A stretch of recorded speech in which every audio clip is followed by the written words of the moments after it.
Hey Coach with Tim Simpson, Rashard Collins, and Jamal Mondane. Three coaches and friends talk about sports, life, and everything in between.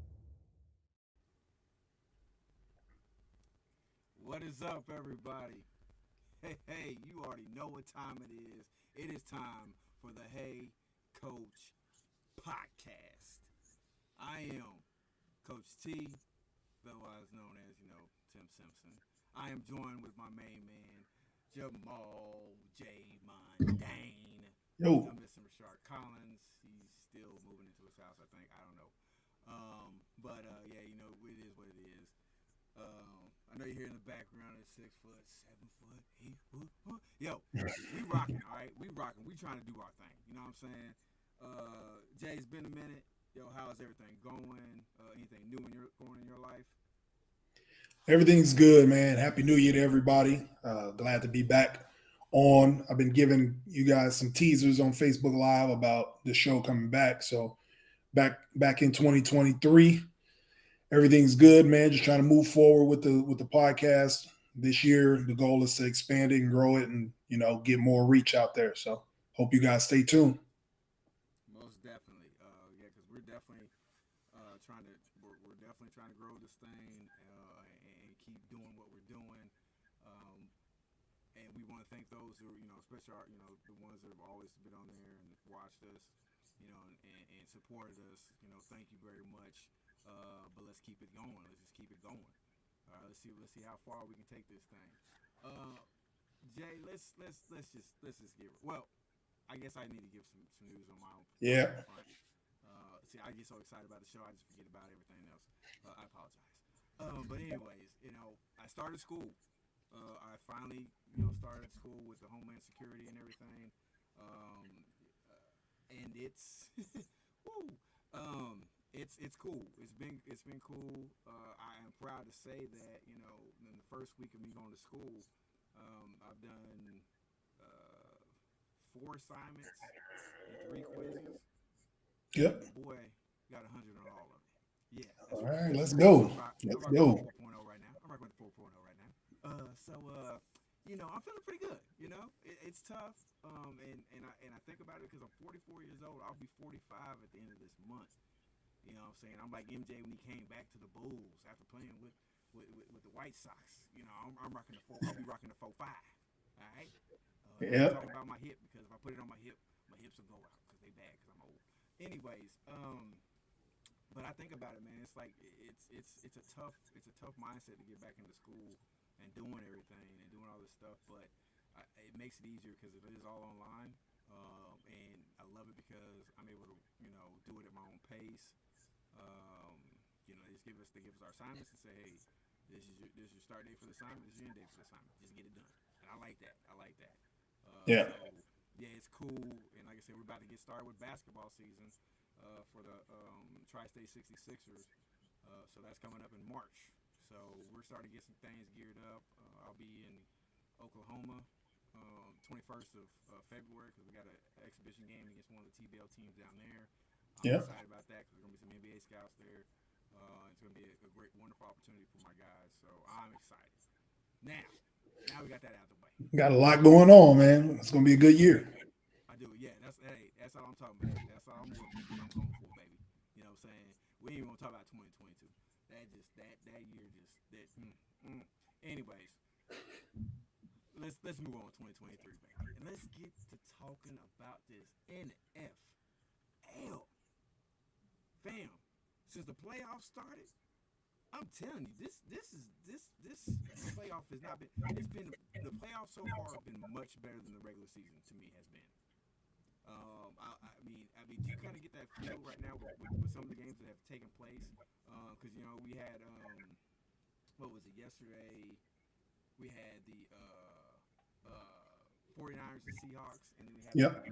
the Jacksonville Jaguars and the LA Chargers. Yep. And for the most part, both of those games, I would say, to a degree, the exception was the Seahawks 49ers game. But the Seahawks were playing tough that whole entire game, but then the 49ers took off. The talent Yeah. what they had is Wilson took off. What were your thoughts on that? The 49ers ended up winning 41-23. What were your thoughts? So the score isn't indicative of what the game actually was. It's two division rivals. You know, they both play in the NFC West. The old saying, "It's hard to beat a team three times." They played in San Francisco. It was a tough, hard fought game. The turn of that game was when Nick Bosa got that fumble. Um, Yes. it was late early in the third quarter, I believe it was, because the game was tight. I mean, it was like a one score game, and then Nick Bosa got that fumble recovery. My defensive player of the year. Hopefully, he get those votes. But he got the fumble recovery. Once he got that fumble recovery, 49ers just took off. It was a lot of momentum. The crowd got into it. And he kind of just took the air out of the Seahawks after that. So it was that was the turn of the game for me. I picked the 49ers to win, as mostly everybody probably did, but that Nick Bosa fumble recovery was the turn of it, and then they just kind of rolled after that. So, but it was still a good game. High intensity, like the playoff games, there's less turnovers. There's like possessions matter. Like every possession counts, every first down. So I love watching those games. So the game yesterday against the Seahawks, it was predictable who won the game, but it was a turning point in that game before it got out of hand. It was real competitive up to that point. Yeah, I thought Birdie did a wonderful job Yes. for the 49ers. I thought he did a great job, being put in that situation, and he continued his great play. Now he did struggle. I mean, but I think everybody didn't have like high expectations as far as him, continuing to play that he did early on in that playoff game, and they thought maybe some nerves were going to jump in there. I don't know if it was nerves or if it was just, the speed of the game at that point in time. But I still think he found his groove. He didn't make a lot of mistakes. He kept them where they needed to be until the defense and the offense just really took off.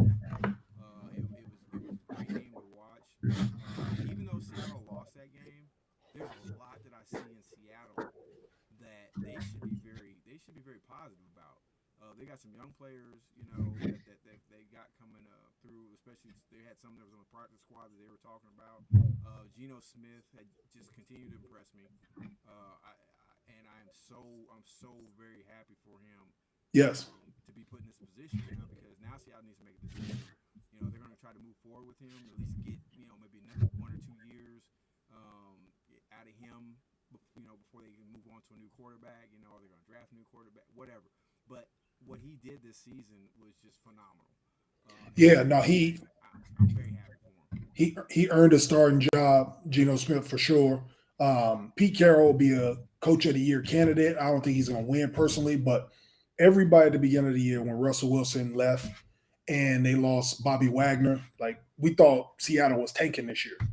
Like we didn't even think they were playing for anything. And the fact that Geno led that team to a playoff berth, they were leading the division almost through about 7 weeks. They kind of tailed off at the end, but they held on and got a playoff game.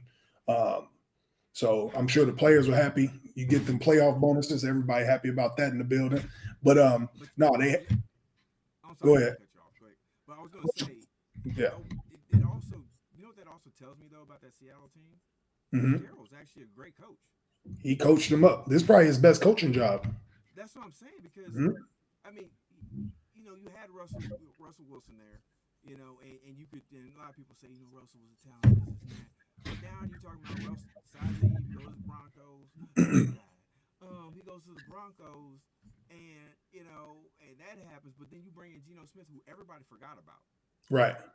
And now he has led you guys to a playoff appearance when no one thought you were going to even get maybe 4 wins.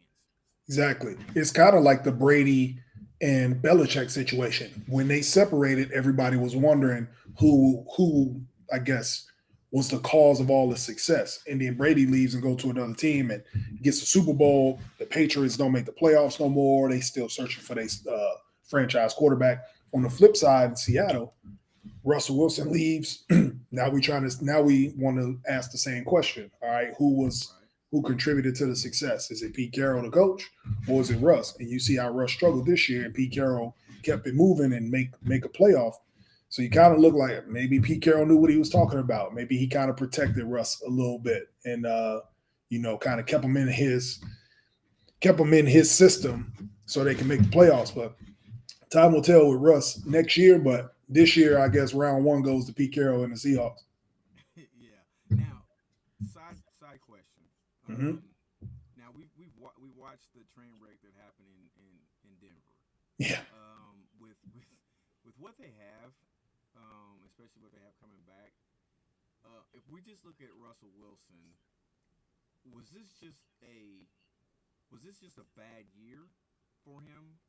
Just one bad season, or is this more saying that maybe we just weren't paying attention as much, and because of some of the offensive weapons they have on that team and how that defense has played in the past, maybe they just covered up a lot of the stuff that he was doing. So, do you think? I guess my ultimate question is: do you think Russ can actually bounce back and have a better year next season? Yeah. So basically, what you're asking is this an aberration or a trend? I'm gonna say it's an aberration for 1 year. I mean, the dude went to 8 Pro Bowls or something like that. Like he obviously individually is a good player. A lot of playoff success, a lot of statistical success. I think this year was just a year where the expectations were so high and his team wasn't that good. He had a playoff bound defense. That defense could make a playoff. Offensively, Nathaniel Hackett was in over his head. It got to the point where Nathaniel Hackett had to hire a guy to manage the clock for him. Like, come on, man. Like they're not like Russ wasn't set up for success. A lot of it is his own doing. He's not without fault. But at the same time, he has to be set up for success. Now you got a rookie head coach that has no idea what's going on. He doesn't know what to do. Like they fired him basically mid-season because it was getting so bad. I think you bring in a leader at the coaching position and somebody that understands how Russ plays the game, and you build an offense around that's attributed to him, I think they'll be fine. Will they win the division? Probably not as long as Patrick Mahomes is in it, but I think they'll be a lot better than they were the year before, this last season. So I think he'll play better next year. He's got a year in that system. Now he doesn't have to walk around and be presidential Russ and shake hands and kiss babies and throw out first pitches all summer. Like he can actually focus on football. I think he'll be better for it next year. Okay, good. Okay, let's move forward. Now you mentioned, we talked about how the defense for the 49ers really stepped up. Both really did his thing, and they just really showed out and really shut things down on the Seahawks. So we're going to go talk about his brother, because his brother, I'm going to be honest, cost him that game. He cost him that game with the penalty at the end. Gave the Jaguars an opportunity to get the winning field goal. Jaguars ended up winning 31-30. But before we get to that, we got to talk about the first half. Now, you said something in the last little spiel you was talking about. Playoffs. Turnovers don't have as many turnovers and Well, somebody forgot to tell that to Trevor Lawrence. Yeah, absolutely. He had, 4 interceptions in the first quarter? He had 4.5. He had 3 in the first quarter, and 3 of them went to Asante Samuel Jr. in the first half. So he spotted them 4 picks. I mean, they were down, 27-0 at halftime? 27-0. Yep. 27-0 at halftime. Now, most people look at that and I was saying, man, this game is over. I was like, I thought Jaguars at least give them a run for their money, but I was like, man, this is over. But they came out in the second half, and they completely turned it around, and, that was just unbelievable. What were some of your thoughts on that game? Yeah, so I actually picked Jacksonville to win that game in my parlay. I actually picked them to win. I was at a party last night. I was at my brother's 40th birthday party last night, and we had the game on. So everybody there, I'm mad the whole first half, like Trevor Lawrence just throwing the game away. But it was something funny about that game. At halftime, if you throw 4 interceptions, you don't expect the team to still – it still felt like Jacksonville was still in that game. it still felt like they were down 27-0, but it didn't feel like those interceptions damaged them too much. Because at halftime, I was even talking to everybody at halftime. I'm like, they really not down by that much after giving up 4 picks in the first half. If you playing the Chiefs, I was saying this too. I was like, if you playing the Chiefs, if you throw 4 interceptions, Mahomes is going up 40 points on you. Like, you can't give them that many opportunities. The fact that the Chargers couldn't put them away left the door open for Jacksonville. Now, at halftime, you thinking, all right, Jacksonville has to play a perfect game to come back. And that's exactly what they did. They played a perfect game in the second half. Their defense never let up. They gave up 3 points in the second half. So we get 4 turnovers, and they gave up in the first half, and then they only give up 3 in the second half and allowed Trevor Lawrence to get comfortable. They start throwing some little screen plays, start handing the ball off. Like, credit to Jacksonville and to Doug Peterson. They stuck with the game plan. They didn't just give the ball to Trevor Lawrence and make him throw 40 times in the second half to try to throw their way back into the game off one play. Like, they chipped away at it, had a bunch of 3-and-outs on the Chargers. Now, with Joey Bosa, that one play, I would not say cost him the game. It was a culmination of the whole second half. Like, that defense was just giving away, and the offense couldn't get any points. You know, if you look at what Justin Herbert was doing with all those interceptions, I don't know if he threw a touchdown yesterday. Maybe he threw one, but it was just a lot of leaving the door open for them. It didn't feel like Jacksonville was ever out of the game, and they just kept chipping away, and they ultimately came back, hit a game-winning field goal, kept my parlay alive, so I was always excited about that. But the main thing was the game just never, ever felt like it was over just watching the game. It never felt like it was over the way the Chargers didn't capitalize on those interceptions like the top teams would, like a Buffalo would, or like a Cincinnati would, you know, or a San Francisco would. Like, you can't throw 4 interceptions to San Francisco, like, you know. So it just felt like that, and that was a big win for Jacksonville, and that's a devastating loss for the Chargers. I'm sure there's going to be some questions swirling around about that coach after collapsing like that in the playoffs. They finally make it to the playoffs with Herbert, and then they collapse like that. There's going to be a lot of fingers. Going to be a lot of finger pointing in that locker room. So we'll see what happens with that, though. Yeah, I definitely agree. I think there was just way too much that they had going for them, especially with that defense. Yeah. And then you talk about Justin Herbert. You know, the type of quarterback he is. For them not to be able to figure out a way to really make it, you know, and find a way to win, it leaves a lot of big questions. Yeah. Now, the play of Trevor Lawrence and the running back, Travis Etienne. Yeah. Travis Etienne. Yeah. If we're talking just from an offensive standpoint, tremendous. I mean, first of all, night and day. Yeah. First half. Yeah. What I really liked about Trevor Lawrence, he never got rattled.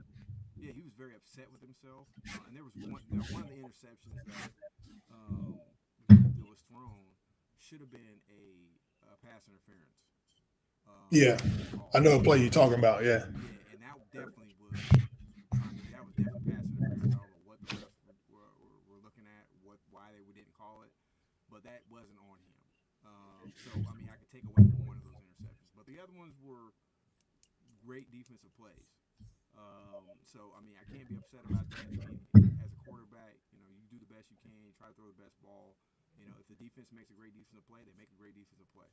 You know, saying the quarterback, the quarterback threw an interception. Well, you know what? Sometimes you got to remember, you got, you know what I'm saying, all pro, you know, corners and safeties that are also playing. It's not like they're bums. Right. Going against, you know what I'm saying? These dudes make great plays. And I thought at least 2 or 3 of the interceptions that he threw were just great defensive plays. So, you know, you never want to take anything away from the defense. I think it was a combination of both. It was some great plays, but I think he tried to force a couple of them, yes, and he got bit on them. the positive side of it is like you said, the way you started it. He didn't it seem like he got rattled at all. Like he was probably frustrated with himself. But that's Doug Peterson. That's night and day. Like the coaching that he got from Doug Peterson versus the coaching that Herbert got on his sideline, it's just night and day. Like Doug Peterson's been there. You can tell there's leadership in that locker room. He didn't let them get rattled. He calmed them down. I'm sure at halftime he probably said, "Listen, we had the worst. We probably played the worst half of football we've ever played, and we still in this game. Like we just need to eliminate the mistakes, go out here and do our game plan, and chip away." And that's what happened. Like that's what it looked like to me. Like it never seemed like they were out. Like even though I was watching the game and was kind of mad, like man, they getting killed. Then they score a touchdown. I'm like, all right, they got plenty of time. It's the third quarter. Then they get a stop. They get a 3 and out. They get the ball again. They score or kick a field goal. I'm like, okay, this is a game. And then it was 20 to 30.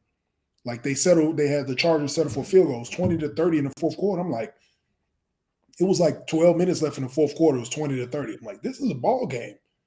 And then they just chipped away. They scored again. I'm like, all right, they might get them. And they ended up coming back. So it was crazy watching that game. Like it was almost like they walked them down in the second half. It definitely did. Okay, we're gonna take a quick break, but Yeah. I want to ask you this question. Yep. Before we take the break, okay? Now I'm gonna ask you this question. I want you to try to guess which quarterbacks I'm talking. I'm gonna give you two quarterbacks, but I'm not gonna give you their names. Okay. I'm just gonna give you some stats, okay? And based on their stats, you tell me which quarterback stats you would take and put him in the Hall of Fame right now, and which one you wouldn't. Okay. Okay? So we're gonna do this real quick, okay? So say on your left, on your right, whatever. Okay? We're gonna go left, right, okay? Quarterback on the left. Okay. Played 18 seasons in the NFL, okay? Mm-hmm. Quarterback on the right. He's played 18 seasons in the NFL. Okay. Quarterback on the left. 3 Super Bowl appearances with 2 wins. Okay. Quarterback on the right. 1 Super Bowl appearance, 1 win. Okay. I already know who they are. Quarterback on the left, 13 playoff wins all time. Quarterback on the right, 12. Mm-hmm. Quarterback on the left, number 5 all-time passing. Quarterback on the right, number 9. Quarterback on the left, number 3 in fourth quarter comebacks with 41. Mm-hmm. Quarterback on the right, 28th with 28th with 21 fourth quarter comebacks. Okay. Left, number 1 in 500-yard passing games, 4. He has 4 of those. Quarterback on the right, he has 0. Mm-hmm. Quarterback on the left, 166 career wins. Quarterback on the right, 149. Now this is as of, I think it was like 2 weeks before the season was over. As of week 17. Yep. So Uh-huh. you know. We're gonna take a really, really quick break, and when we get back, we're gonna get into that. Okay, so y'all stay tuned for my head coach.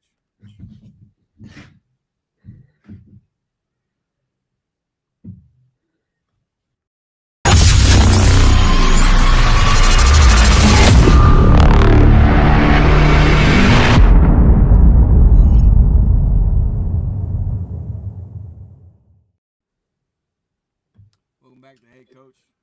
You already know who I am, Coach T. Rocking and rolling still with my main man, Jamal Mundane. Yep. Back. Jay, how we doing? Doing good, man. Doing good. We had a good segment. Let's keep it rolling. Let's keep it rolling. Okay, so before the break, I asked you, I gave you 2 stat lines for 2 different quarterbacks, Mm-hmm. both which have played 18 seasons. Like I said, they both have been to the Super Bowl. One's been to the Super Bowl 3 times, and he has 2 wins. He's 2-1 in the Super Bowl. The other one is he's only been there once, and he won. So I mean, he got a better win percentage. I mean, I guess, right? Sure. Yeah. Super Bowl, I guess. 100%. Yeah, he's 100%. And then, like I said, they both. The one on the left had 13 playoff appearances. The one on the right had 12. One on the left is number five all time in passing. Quarterback on the right is ninth all time. Quarterback on the left, number three all time fourth quarter comebacks with 41. Quarterback on the left, Mhm. sorry, right, 28th with 21 fourth quarter comebacks. The one on the left, number one in 500-yard passing games with four. That's at this time. That was at that time, right? Um, and the one on the right, zero. One on the left had 166 career wins. The one on the right, 149. So, who are we talking about? So the quarterback on the left is Big Ben Roethlisberger of the Pittsburgh Steelers, and the quarterback on the right is Aaron Rodgers of the Green Bay Packers. Uh, Me personally, I would take Big Ben. There is a caveat to that; those stats. Aaron Rodgers didn't play the first 3 years of his career because he sat behind Brett Favre. So some of those numbers, like wins and yards and all that, may be a little skewed because he didn't play the first 3 years. However, I would still take Big Ben. For me personally, I would take Big Ben just because he had the better team. The defenses were better. He'd been to better Super Bowls, but also because of that, it's the ultimate team sport. Big Ben wasn't the quarterback that wanted all of the money. He wanted money in the salary cap so his team could be built around him, a la Tom Brady, a la Peyton Manning. Like he learned from them. If I need to win, especially in the AFC, if I want to win and compete with those guys, I need a team around me to have success. Whereas on the other side, you got a Brett. I mean, I've almost called him Brett Favre. He might as well be Brett Favre Jr. But you got Aaron Rodgers, who, he is kind of aloof. He doesn't play well with the media. It's all about him. He's a little eccentric and a little narcissistic. Like he wants the max dollars. Like it even shows this past summer. Like arguably the best receiver in football, you let him out the door because he didn't know what decision you were going to make to come back to the team or retire. This is like the third year in a row that he's doing that. He did it in his last interview after week 18. It's like, this looks real familiar. I think another Green Bay quarterback did this a while ago. So it's like, Yeah. be careful who you say you don't want to be like because you might end up like them. So that's kind of the situation that he's in. And for that reason alone, I would take Big Ben. I posed that question on my Facebook. Like, would you rather be a Giants fan and a Steelers fan, or would you rather be a Packers fan in the last 20 years? Like, say what you want. Like, he's an unbelievable talent, but in the ultimate team game, he's trying to do everything by himself, whether it be on or off the field, contract negotiations, whatever. Like, he's not trying to put a team around him. And he knows that being in Green Bay, Wisconsin, he's the main attraction. So he can hold him hostage every year because he knows if I leave, nobody will come to Green Bay and play football. So because of that, he's able to get however many dollars he needs, whatever money he needs in order to, be successful or be the max paid player. So congratulations, you made the most money out of these quarterbacks. But on the flip side, you don't have the Super Bowls. You know what I mean? So for me, it'd be Big Ben. I don't mean to cut you off, but I just had some breaking news that came in. Wow, Alabama forward Darius Miles charged with capital murder after shooting. Whoa, Yeah, whoa, charged with capital murder in connection with an early morning shooting near campus that killed 21-year-old. It killed a 21-year-old woman. That's all they're releasing right now. I'll have to look to see if I can get some more information on that. But that just came across on my news feed. wow, They just charged him. So whoa. That's crazy. yeah. So I'm sorry. Like I said, when that popped up, I just wanted to make sure I get that out there. No, no problem. No, And that's like I said, we'll get some more. We're gonna get some more information on that because we'll yes. definitely have to talk about that. So yeah, I'm sorry. Go ahead. Continue your thought. No, no. I was wrapping it up. I just pretty much I'll pick Big Ben. The stats are comparable. The years are comparable. They almost like Big Ben got drafted 1 year before Aaron Rodgers, 04 to 05. He came in the draft with Eli Yes. and Philip Rivers in 2004, Big Ben. And then Aaron Rodgers was in '05 with Alex Smith and all them. So he was a late first round. But all that being said, as far as careers go, I would rather have Big Ben's career over Aaron Rodgers. So Yeah. I would go And with I'm gonna that. be honest with you, for me, and I think I don't know, since I really got started moving my career further as coaching, um, so is my focus has changed also when it comes to players. For me, Big Ben, I would most definitely take Big Ben over Aaron Rodgers for one simple fact: leadership. He's a much better leader. Yeah, He's been able to have those conversations with teammates. He makes himself available to his teammates, and he's quick to say it's my fault. He's not like I said what we talked about one of the other episodes with Aaron Rodgers calling out teammates, calling out coaches.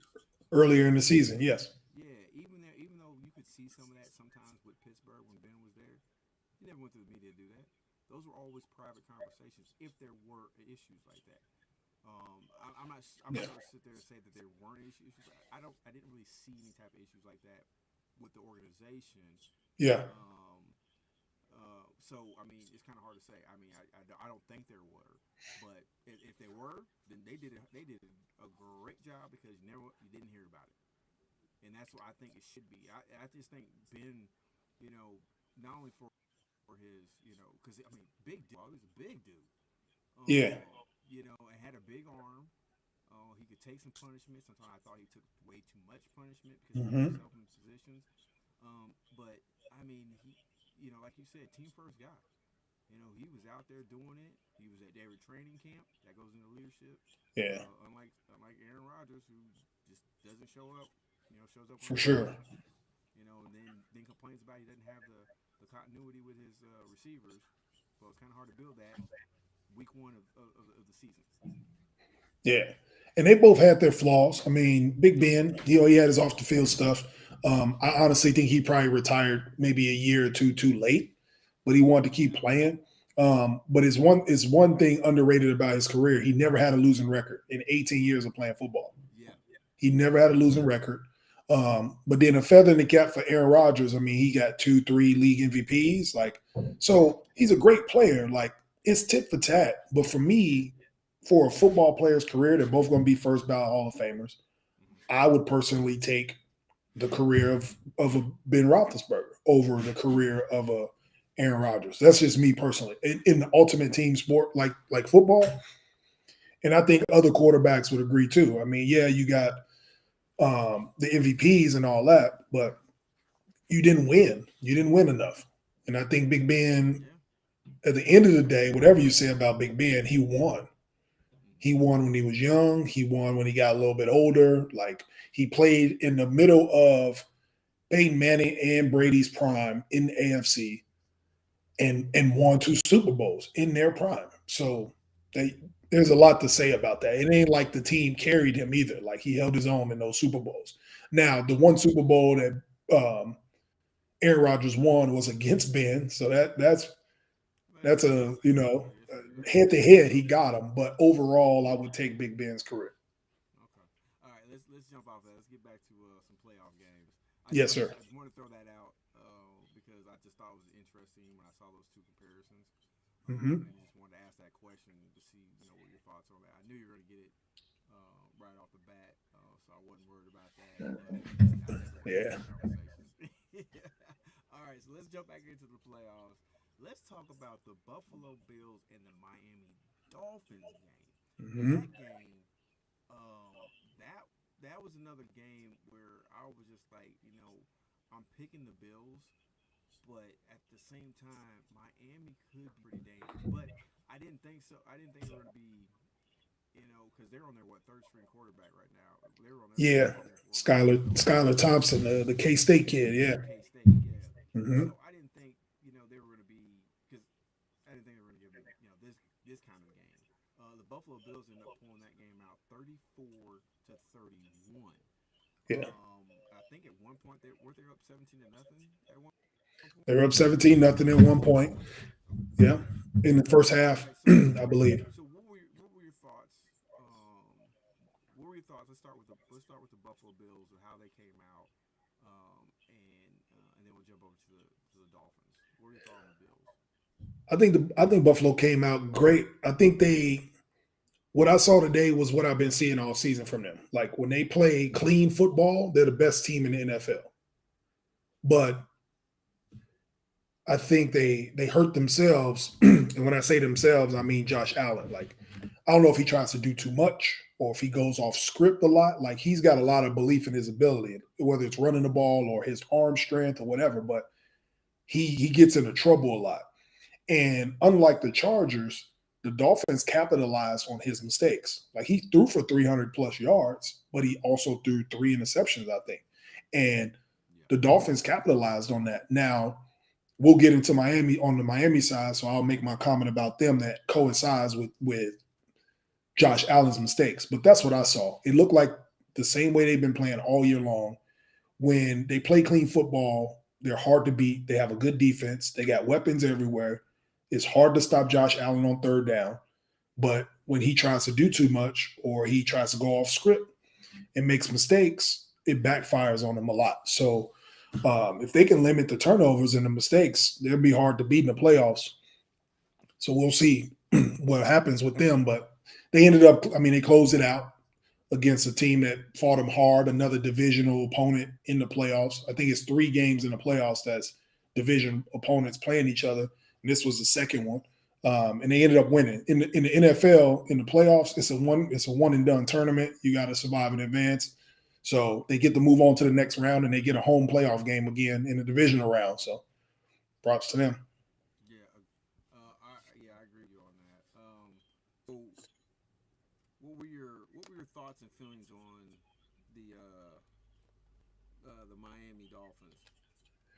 I think the Dolphins, it was very similar to that Jacksonville game. Like Skylar Thompson, his eyes were big. He's in a big playoff game. It's a lot of first time quarterbacks playing in the playoffs.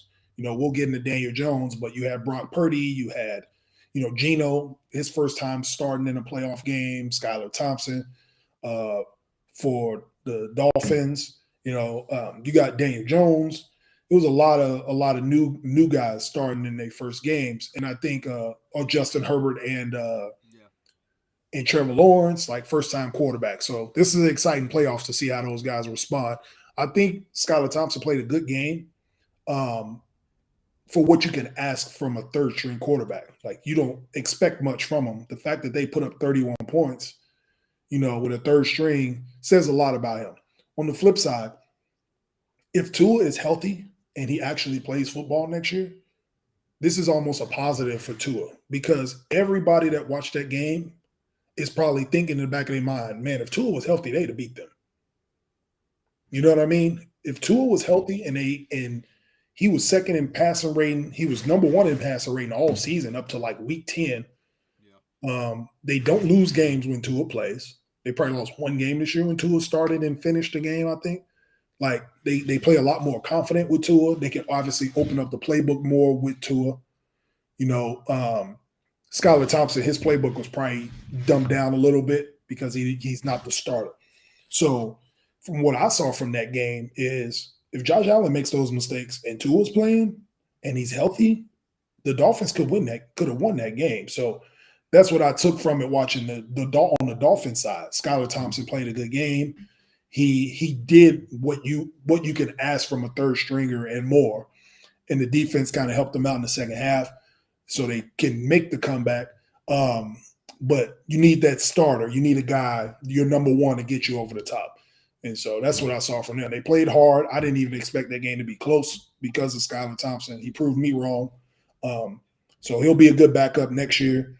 And if Tua's healthy and he come back, they got a lot to look forward to because I'm sure in that locker room they probably won't say it out loud because obviously the guy that played is in the locker room. But I think in the back of their mind, they're like, if we had Tua, bro, we could beat them. So that's what I took from that.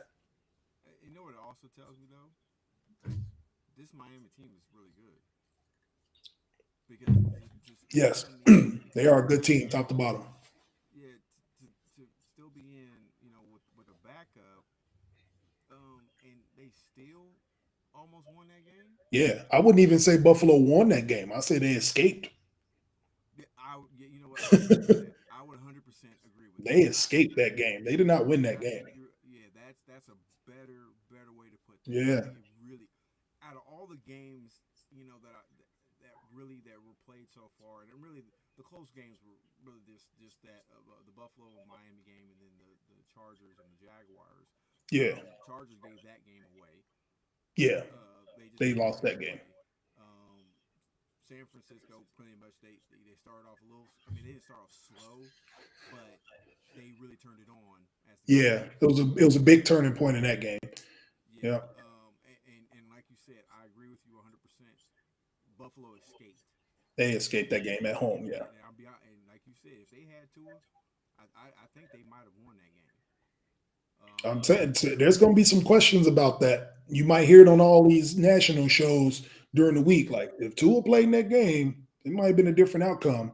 Just from what I was watching, I watched it in the airport and I watched it on the plane coming home, and watching how the Dolphins played. Like they got some players on their team, and it's not a surprise. One, it's not a surprise they made the playoffs, but two, they were like one of the best teams in football the first 7, 8 games of the year. Like I like that coach. I like Mike McDonald. He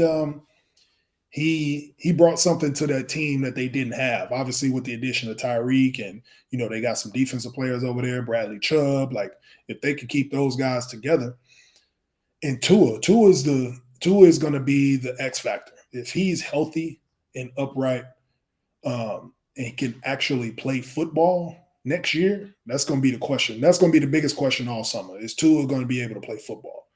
Because if he's not, and we can get into this, I'll give the fans a little teaser because I know we're going to talk about it in later episodes. You got a Tom Brady that's a free agent. You got a Derek Carr that's a free agent. You got a Jimmy Garoppolo that's a free agent. So if Tua can't play, there's some veteran quarterbacks that can. So we'll see what they do. They got a team that can actually play, and I'm sure they were watching that game too, thinking like, man, I could help that team. If Derek Carr was in a Dolphin uniform, they'd have won that game. You know what I mean? So yeah, it'll be something to think about in the offseason for sure. yeah, and yeah, that's definitely something we're definitely gonna get into. Hmm. Especially as the season gets winding up, free agency, and one of the things we're gonna talk about, as far as also staff movement. Yeah. Where some of these guys are gonna end up, as far as head coaching, positions and this and that.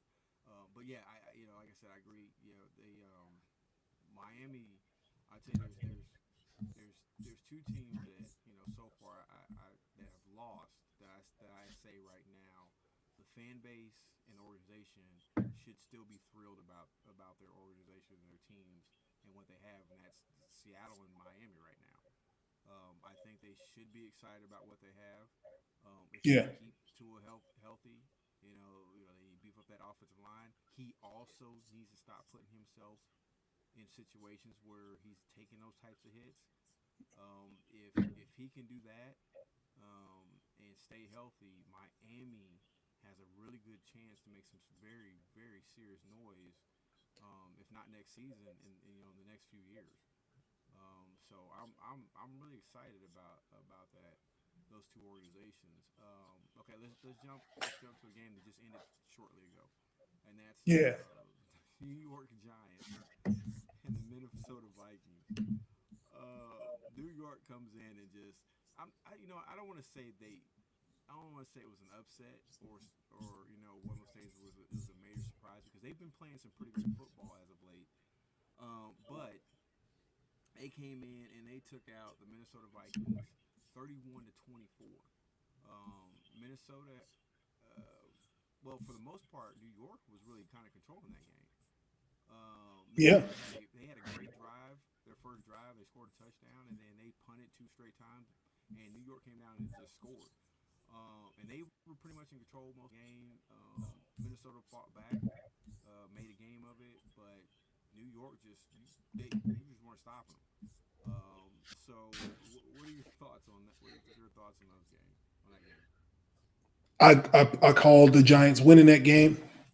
I didn't have very much. I didn't have a lot of confidence in it, but that was the lowest out of the teams that were playing this weekend that I had confidence in. But I picked them to win it, and the reason why, and I was telling my wife this, when we were getting on the plane, I was like, this game reminds me of 2007 when the Giants played the Patriots. So you remember? Don't do Sorry, that. this might be a salt in the wound, but stay with me. Don't do that. The year that the Patriots went undefeated, they had Randy Moss. If you remember, in like week 15, they played the Giants. They end up squeaking out a win against the Giants, but the Giants figured something out about them in that game, and then they ended up meeting them in the Super Bowl. And that defense, that high-powered offense, they averaged 28, 30 points a game, got held to 14, Yeah. and the Giants figured something out. So that gave me the same vibes when I was watching this game. I was like, the Giants just played these dudes a couple weeks ago, and they barely won. They won off a game-winning field goal, and Minnesota had been winning close games all year, skin of their teeth, skin of their teeth. Yeah. I was like, the Giants figured something out about them, and they know how to play against these dudes. This is not a good matchup for the Vikings. The Vikings actually needed San Francisco to lose last week so the Vikings can keep the 2 seed, right? That they would have kept the 2 seed, they would have played Seattle. And that's a better matchup for the Vikings. But the fact that they dropped to the 3, I was like, they're not going to win this first game. And all my Vikings fans, I was at the Bears bar last week, and they was running their mouth high. Y'all got the number 1 pick. And I told y'all gonna play one more game than the Bears and be home. And that's what y'all did. Y'all laced them up for one more game and caught an L at the crib. So yeah, I predicted it. I just didn't think they matched up well against the Giants. The Giants had a game plan. They couldn't stop Saquon. Daniel Jones was an X factor. People don't realize he rushed for over 700 yards this year. Yeah. He got over 50-something first downs with his legs. Like, the dude can run. I know you're a white quarterback. People don't think of him as mobile, but you rush for 700 yards as a QB, you can do something with your legs. And he a big quarterback too. He's bigger than people think he is. So I think a lot of that, they were able to move the chains. They was able to get third downs when they needed them, timely third downs.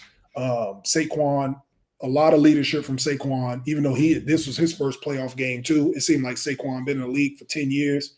He only been in the league for 5, but his first playoff game, he looked like a veteran in that game, and it was a big win for them. Upset, of course, upset in ranking, I would say, in seeding, but I don't think it's an upset in matchup. Yeah. Look, I'm very happy for the Giants. Minnesota's got to figure some things out. They've had a pretty good team the last few years, and they've not been able to do anything. Um, the only problem I have with the Giants and game plan is Daniel Jones. I don't like his face. He just looks goofy. Yeah, He yeah, reminds me way too much of Eli, and I've never yeah. liked Eli. He's an Eli duplicate Yeah, for sure. I just don't like his face. And he might want to get that addressed. But other than that, I think he is a good quarterback. He, to me, when they were struggling. Okay, remember let's go back to Mhm. when the Giants were struggling. To me, I saw. I think I kind of started seeing what they saw when they decided to pick him. Yeah. And I thought he had I thought he had a great arm. He could definitely use his legs. Yes. Like you point out, he's a big body. Mhm. I really saw a lot of that in him. And my only question was he going to be able to? Was his body going to be able to catch up? Or I'm sorry, was his mind going to be able to catch up with his body? Yeah. Body wise, physically, he's NFL quarterback. Sure. But his decision making and the things that he was doing, he still looked like he was, a sophomore in college. Yeah, and I think Brian Daboll has a lot to do with that for sure. I think that coaching staff has a lot to do with it. I mean, today he he completed over 60% of his passes, Yes. threw for 300 yards, no picks, Nope. played a clean game. Like, if you'd have told me going in, Daniel Jones is finna throw for 300 yards in his first playoff game on the road, like, come on, man. So he had a great game, and they lined up all the matchups because Richie James and Darius Slayton are the 2 wide receivers. Their third wide receiver caught for over 100 yards with the third guy, their third option. So, and Saquon was Saquon. So I mean, they had a good game. Their defense is good, and their defense is why they win games for sure. Even though they gave up 24 points today, it was a lot of field position, but at the same time, like, when they needed timely stops, they got them. Yes. That fourth quarter, if you saw the fourth quarter, they needed to get stops. They got them, deflections, whatever they needed. So it was just it was a well coached game for both teams. I think they both played clean games. I don't think Kirk Cousins had a turnover either. But I think just matchup wise, the Giants had a game plan. They came out, they stuck with it. They ran when they needed to. It was a very balanced game by the Giants. And I think when in the playoffs, if you have a run game and a defense, it can travel anywhere. And that's exactly what happened today. The Giants came, they brought their defense, they brought their run game to Minnesota, and they won a game. Yeah. I mean, I agree. Like I said, I'm very happy for him. Like I said, my only problem is Daniel Jones's face. I need to fix that. I don't know if he can do much about his face, but played a good game. Got some ideas. Got some ideas. Uh, okay, we're gonna talk about two more games, and then we're gonna take a quick break. Yes, First sir. game going on right now.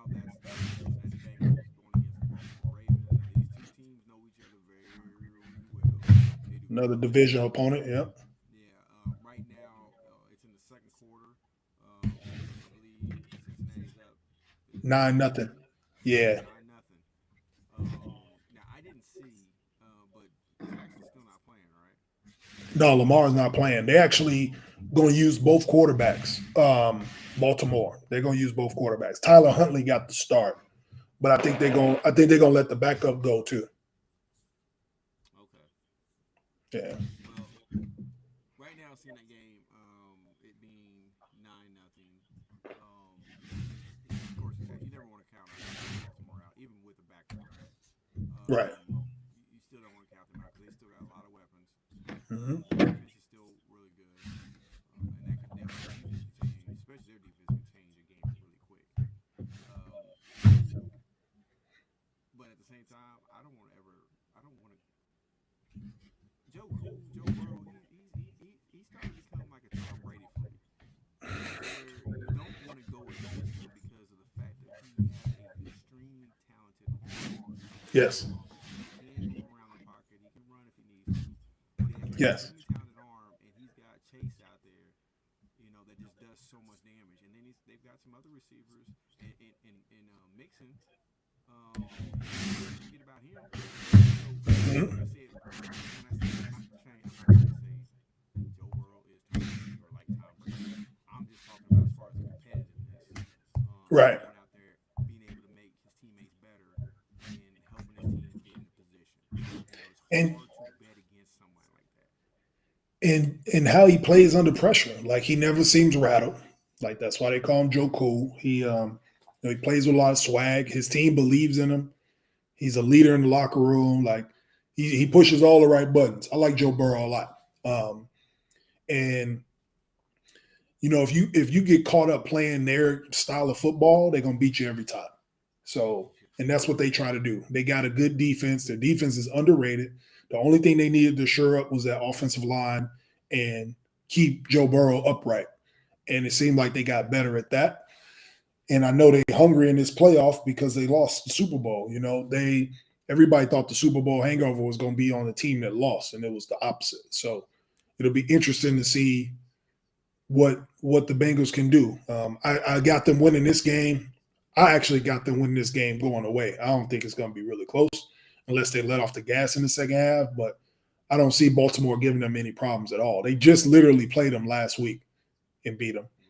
Right. I don't see any problem. I don't see anything. They're going to watch. Obviously, they watched the film from a week ago, from 7 days ago, and I feel like they're going to beat them here at home too. They probably pissed off because they had a chance to get the 1 seed or the 2 seed and couldn't get it.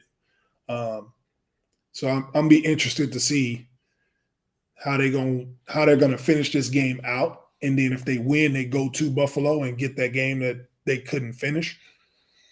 And they were winning in that game. So it'll be interesting to see what they do up there in Buffalo if they win this game. But I think they close this one out. I don't really think it's that close, but I've been wrong before. So we'll Yeah, see. and yeah, I mean, I can't really argue with you on any of that. I do believe, even though I do believe Baltimore is a tough team, tough matchup. You're going against anybody. I think with the the loss of Jackson. I think that's just that's still calling. That's a tall order, to probably try to put on your backups. Um, Mm-hmm. and and Huntley's not a bad backup. Don't get me wrong. He's not a bum, but he's not Lamar Jackson. You know what I'm saying? He's good in his own right, but he's not. He doesn't bring everything that Lamar still brings to the table. So I mean, I think it's gonna be tough, but I think Cincinnati just the defense is playing well, and then like I said, with having Joe Cool on the other side, Right. along with Chase and those other receivers, and then Mixon, I just think Yes. So many weapons. yeah, I just think it's So gonna many be weapons. yeah. All right, so let's talk let's talk about this Monday night game. We got the Tampa Bay Buccaneers going against the Dallas Cowboys. Um, I'm gonna be honest with you. I don't know if there has been a game, any game in the history of the playoffs that I've been more disinterested in watching. So you don't want nothing to do with this game at all. I really don't. But Hey, because it's look. the playoffs, I probably will watch it. The only thing I got to say about this game is I don't trust the Cowboys. Don't I don't. trust I the don't Cowboys. either. I don't trust the Cowboys at all. I can't trust I'm them. with you on that. I can't trust them. And They should win. They should win this. Listen, they should win this game, but I don't trust them at all. So I'm not even going to bet on them. Honestly, I did a 6-leg parlay. I'll be honest with the audience. I did a 6-leg parlay. I'm hitting all of them right now. If Cincinnati wins, I'm cashing out. I don't even trust the last game. I'm gonna be if the Bengals win this game, I'm gonna abandon ship. I'm not even gonna bet on that next game, man. I can't trust either one of these teams. I definitely don't trust the Cowboys. They should win, but I bet on the Bucks to win. But I'm gonna hit the eject button after this game tonight. So yeah, because my can't trust problem them. with the my bad, Dez. But my problem with the with the Cowboys, okay, it's they have a good team. I can't trust them, Des. Sorry. I know. I'm with you. They have a good team, and they've had a good team. I would say for the better part of what would you say? Maybe about 3 or 4 years, maybe a little bit longer than that. Dallas. Yeah. They've been good since Dak been there. They've been good, but And that's been my problem is that's why I have a hard time putting Dak in the class of some of these other quarterbacks because you can't talk about trust some of the quarterbacks that have came in, right now. If I'm not mistaken, how many playoff wins does Dak have? one. He has one. So you I think mean to he's tell been in me? the divisional round once. Okay, so but here's what my problem is. Can't trust Dak him. has one playoff win. He's been in the league for what 6 years now. Something like that. He's been in the league for a while, man. Trevor Lawrence, second year, he got a playoff win. You get what I'm saying? Yep. And I'm not saying I think Dak is more talented than Trevor Lawrence. Dak also has a better team than Trevor Lawrence. Mm-hmm. Well, let me see. They have a better team on paper. Let me put it that way. They have a better team on paper. Right Right. now, Jacksonville is playing the best team ball for them anyway.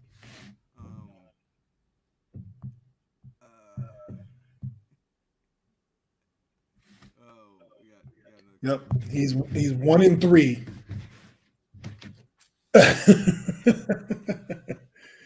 Hey, It's listen. all good. It's all He's good. he's 1-3 in the playoffs. 1-3. Okay. Look, I like Dak Prescott. I like him. Same. Fantasy football, he's great Yeah, he was in because what place? he gonna stat He you got me up. to fourth place. He got me to fourth place. He helped He me gonna out with that. stat you up. Fantasy football. I like Dak. Mm-hmm. I can't go any further than I like him. He's a good quarterback. He's not great. He's not trash. He's good. He's serviceable. To me, he's Tony Romo 2.0. Tony Romo was good. Tony Romo, their numbers are all damn near identical. Like their passing, their completion percentage, like wins, like is eerie how similar they are on paper. Um, their playoff success. Like Romo, I think Romo was a better fourth quarter quarterback. Go back and look. I think he was a little more clutch in the fourth. He didn't throw the ball to the other team as much. But to me, like I just liked them both. I didn't think the world of them. I didn't think they were terrible. Like they were good quarterbacks. Every other year they can make a Pro Bowl, if they have a breakout year. But I never trusted them. I can't trust them. For some reason. There's no reason that Dallas shouldn't beat the Bucks. They've been terrible all year. They've been beat up all year. Brady's 55 years old. Like, there's no reason that they shouldn't beat this team. But there's something in the back of my mind just saying, A, don't ever bet on against Brady. And B, don't trust the Cowboys. Now, like I said, they should win this game, and they're probably favored to win this game. I don't know, man. It just seems like something is going to happen to where Dak's going to throw a turnover. Like in a crucial part of the game, he's just going to throw a turnover, and it's just going to fumble, and it's just going to change the course of the game and put Brady in like field goal range, and they're going to just beat him on the game with a field goal or something. I don't know, man. It just feels like that. Here's my thing. Like, okay, I've been a diehard Patriots fan for as long as I can remember. Definitely, since before I hit my teenage years, I've been a Patriots fan. I've been a Boston fan in general, and I've always liked some of the past Cowboy teams. Like when they had, when Troy Aikman, Smith, Irvin, when they had them boys. I wasn't a Cowboy fan, but I found myself watching them, and I was kind of rooting for them, because I like that squad. But I just didn't, I couldn't really, really get into being a Cowboys fan because, first of all, I had a problem with them calling them America's team when that team back in the day was full of convicts and people that would always keep getting in trouble with the law and everything. Like, I said, well, so what are you trying to say what America is? Okay, I guess you're right. That is America's team. But America's most wanted team. Yeah. So I just when it comes, and I agree with you 100%. I really liked Tony Romo. I thought he was a good quarterback. And there were certain times, what I'm saying, I was like, this could be it. This could be it. He might be able to do it for him. What I'm saying? I wouldn't be upset if they won. What I'm saying? It is what it is. But I was like, this is gonna be it. And then Dallas happened. And then now it's the same thing with Dak. I think Dak is a really, really good quarterback. And sometimes I wonder if he was in a different system, would he be playing differently? Or is it just because of the simple fact you got Jerry Jones who wants to control everything, and then they haven't had a strong head coach since Barry Switzer. And the last time they won. I would even say Jimmy. I would even go back to Jimmy Johnson. Yeah, because But yes, Jimmy first, and then they came back and Barry won with them. yeah, he won with Jimmy's guys though. So I would say Jerry was probably the leader. Yeah, but now if you want to talk about like the strong head coach, now I agree with you, Jimmy. Yeah. And I think, to me, honestly, once that happened, and you saw, you go from Jimmy to Barry, and then they had, didn't Parcells coach at one point in time? Parcells was in there. They had Shane Gailey in there. They had a bunch of different people in there. So what I'm saying is, if you look at the coaching, it has digressed. Sure. Year after year, team after team, since Jimmy Johnson. Mm-hmm. And ever since then, the teams, like I said, on paper, have been really good. And you're like, man, they might actually do something this year. But when it comes down to it, yeah, players win the game, but coaches, they drop those scores, and everything that goes into it. The players are not innocent in that. You find yourself putting yourself in a position you can't really get back from. And I just think a lot of it comes. I think that, like I said, I do believe that Dallas is a good team. They've got some, especially now. CeeDee Lamb, that boy's a boss. Yeah. That boy is disgustingly nice. If that's those two words you can put together. The brother is disgustingly nice. Yeah, I like CeeDee Lamb. Yeah, CeeDee Lamb is a boy. They got to be very careful. They got a two-headed monster in the backfield, and Pollard and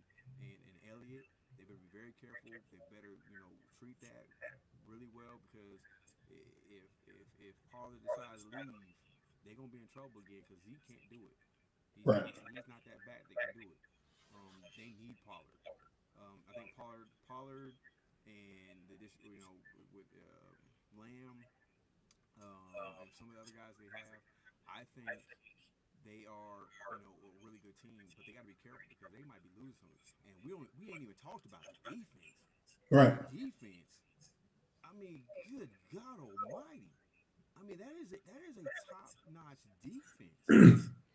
They have again, they have talented players. They always have talented players, which is why at the beginning of every season, everybody gets so excited about these Cowboys because of the players they have on their team. But there's always something that it's like when the games get bigger, it's like they shrink in the big moment for some reason. I don't know what it is. To go back to your point about Dak, again, I think he's a good quarterback. I won't even say if he's on a better team, or a different team, would he play different? I think he has limitations. I think he's playing to his potential. I mean, he's a fourth round quarterback as it is. I think he's playing to his potential.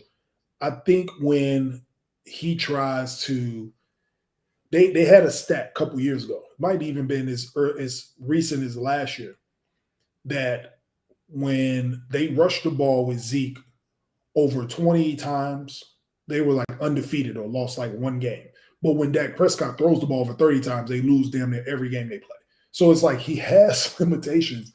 And teams notice. If we notice as regular dudes, I'm sure defensive coordinators across the NFL know all we got to do is put 8 in the box or 7 in the box and force Dak Prescott to throw the ball all game. He's not going to be able to do it. You know what I'm saying? So I would not be surprised to see that tomorrow when they play the Buccaneers. They're just going to stack the box. We're not going to let Tony Pollard, we're not going to let Zeke beat us on the outside. We're going to put our best corner on CeeDee Lamb.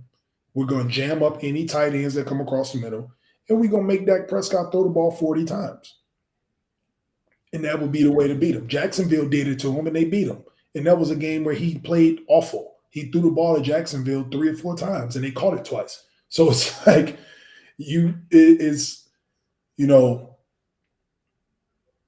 it's like there's a certain formula to beat the Cowboys, and like certain teams, you got to have the personnel, obviously, to run that formula. And I think there's certain teams that have that formula to beat them. So it's just a matchup thing. Desi say they played great when they had Cooper Rush in. They played great because you can't go off script. Like Cooper Rush can't go off script. He's going to stick to it. He's going to, the opportune times to throw the ball, you throw it. Like the offense was way more balanced when you got a Cooper Rush. Excuse me. But when you got talent like Dak Prescott, you're going to make the leash a little bit longer. So Dak can extend plays. He can use his legs. He can throw the ball a little more off script. They didn't allow Cooper Rush to do that. So that's why, they played well, but also their schedule was it ain't like they beat any great teams during that time either. So let's look at the competition they beat. And the defense helped them out. So back when the defense was good, they started sliding towards the end of the year statistically too. So that's where I'm at with it. Like there's limitations on Dak Prescott's game. The jury's already out on him. If you make him throw the ball more than he wants to towards the end of the game, in key moments, like he'll try to do too much. He tries to throw it into too many tight windows. He tries to make too many plays, almost like a Josh Allen type, but he doesn't have the arm strength of a Josh Allen. But he tries to make those types of plays, game-winning plays in the second quarter. And it's like, dude, it's a whole nother half of football. Why are you trying to make the game-winning throw now? Like, take your time. So we'll see. Based on what the Bucks do to him tomorrow, we'll see what happens. I'm sorry. You've known me long enough. You know my brain works Yeah. in mysterious ways. But anyways, I was just thinking because I was thinking about the game when they played against Jacksonville. They ended up losing that game, and and I know you've seen the Dak Prescott commercials with the sleep number bed, right? And so he came in, threw an interception, whatever. I mean, he was just having a horrible. He was just doing horrible, whatever. And so that commercial came on. He said, and I played my best performance on my sleep number bed. I said, well, you probably should have took that bed with you to the hotel in Jacksonville because you needed that bed because you He didn't get no sleep the night before, apparently. Shit, you probably should have just came to the game. You probably should have stayed in Dallas and then just flew to the game, that morning or something, fam. Because you struggling right now, bro. You get a traveling bed with you. Yeah, for sure. Okay, so I'm kind of like I said, I'm kind of split on that game, but I am going with the Bucks because I mean, for a lot, like we've talked about, I mean, it's hard to trust Dallas. I would like for them to win. I think it would be great. I think, like I said, I think they're a good team. But I just don't know if they're going to be able to sustain it. I don't know if they're going to be able to put it all together. And number one, like you said, it's hard to go against Brady. It's just hard because I mean the dude, he has forgotten more football than most of these players have played. Yeah. This dude has been an NFL quarterback longer than he's been really doing anything else in his life. I mean that he has been a quarterback more than half his life. Uh-huh. And he's still. I mean, you may say, well, he's not getting the ball down the field, da da da. But then all of a sudden, next thing you know, he's throwing a 50-yard bomb to Mike Evans. You know what I'm saying? He's still able to do it. He may not have. He's got to the point like I ain't got to do it every single play. I just got to do it until I can get this defense to fall asleep long enough for me to be able to throw it down the field. You know what I'm saying? So he can. It's just hard to go against Brady just because of the cerebral mind he has, how he's able to see the game, get his players in there, and like I said, they're starting to become more scarier because now him and Mike Evans are starting to get back on the same page. Yeah. And to me, I thought that was a big problem during the regular season. They just didn't seem like they were on the same page, and they were missing a lot of stuff. That was like, especially in their Super Bowl run. And I'm interesting stat. I don't know if I have it, but they put up a stat I seen. I think it was on ESPN. Over the last, I want to say through the last, because Tom Brady has what, 7 Super Bowl wins. 7. Yeah, he's won 7. Okay, so I think they took it from the last 5. If you look at it, I don't say his last 5.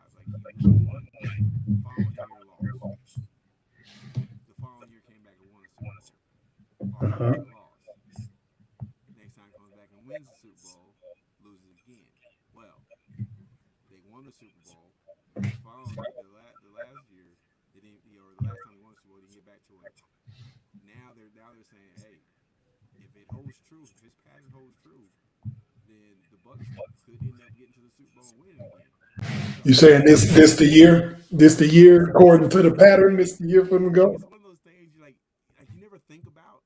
You never think about any of that stuff, and then somebody brings up like, hey, I just noticed this pattern, and they put it up there. You're like, look, I don't believe in stuff like that, but at the same time, if Tom believes in it, he might just be able to get him there. So I don't know. Okay. We'll see. We'll We'll see. see what happens. Okay, so here's what we're gonna do. We're gonna take another quick break. When we get back, I do want to get into something before we stop the show.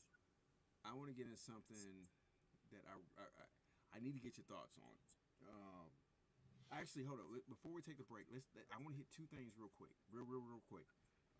Number one, the Cliff Kingsbury saga. What's going on with that? And number 2, I want to talk about real quick. What's the best landing spot for Sean Payton? Yeah. Okay, so what are your thoughts with the Cliff Kingsbury? I guess it's reported that he fled to Thailand. Somebody was saying he fled to Thailand after the whole incident with the Cardinals and everything. Have you heard much about that? Yeah, say he took money and left the country. Yeah, I've been hearing about that. He turned into Amber Heard. What's going on here? It's crazy. So yeah, say he's not interested in coaching no more. Like he just took his money and dipped out. He took a one-way ticket to Thailand after getting his money. So I think when they fired him, they bought him out because he signed a extension last season. I mean, an off season. Yes. Yeah. And I so remember that. he signed an extension. They fired him. So obviously he probably got bought out. They made a deal. They probably didn't pay him all of the rest of the contract money. He probably got, I would say, 80% of it, something like that, whatever. But yeah, he bought a one-way ticket to Thailand. And see, when I heard about that, I was like, because I was like confused, like Thailand. First of all, why Thailand? All the places you could have probably went. I He don't could have know. went. I mean, he could have went to Belize. I mean, I mean, you go to Belize on $2-3 million and live like royalty over there. Hey, You know what I'm saying? You can you buy can a live like house. that in Thailand too, man. Thailand is That's true. That's true. But I'm just saying, Thailand's a little bit more dangerous. sure. I'm just saying. I'm not denying that at all, but maybe a Hey, bucket list hey, thing. He just said he wanted to get out of here. So hey, you know what? I just like I said, it just threw me off because when I look at Kingsbury, he don't look like the type of dude that just be chilling in Thailand in one of the little fish markets, um, you know, drinking sake or whatever they drink over there, and yeah, chilling out at the harbor. He just doesn't look like that type of dude. But I mean, maybe he knows something we don't know. I mean, maybe he working the black market. Okay, let's get off of that. Um, Now Sean Payton, because he's been out. He was, of course, the former coach of the New Orleans Saints. yep. Um, Now he's been out for a year now, or no, yeah, no, 2 years. No, No, he just missed this season. This is the first season he's yeah, been out. yeah, yeah, yeah. That's what I thought. Okay, so he's been sitting out for 1 year. Um, there's been some teams that circulate around. One person said Arizona might be a good landing spot with what they have there for Sean Payton. Um, what do you think the top? What do you think would be the best top three teams that he could end up landing at? Of available jobs or just in general? Well, well, let's be honest. Every job is available. Right. That's Because why I said that. yeah, Well, number one is Sean Payton. All right. So, all right. yeah, yeah, For our viewers, let me get into it for our viewers so they understand something behind the curtain. All right. So, Sean Payton was the coach of the New Orleans Saints. When a coach retires or leaves, like suddenly, but still under contract, yes, they can leave, but there are certain conditions they're under when they go to another team. And it sounds crazy, but if another team wants Sean Payton, there's some salary cap money that needs to be moved around. Also, draft picks need to be moved around as well. So when you think about another team that Sean Payton needs to go to, you know, this week, starting Monday, I think the Denver Broncos actually get permission to talk to a Sean Payton. Now, if you remember what they got they gutted their whole team and their draft stock for Russell Wilson. So they don't have very many draft picks. They can talk to Sean Payton. I don't know how desirable that job will be to him, but it is an available job.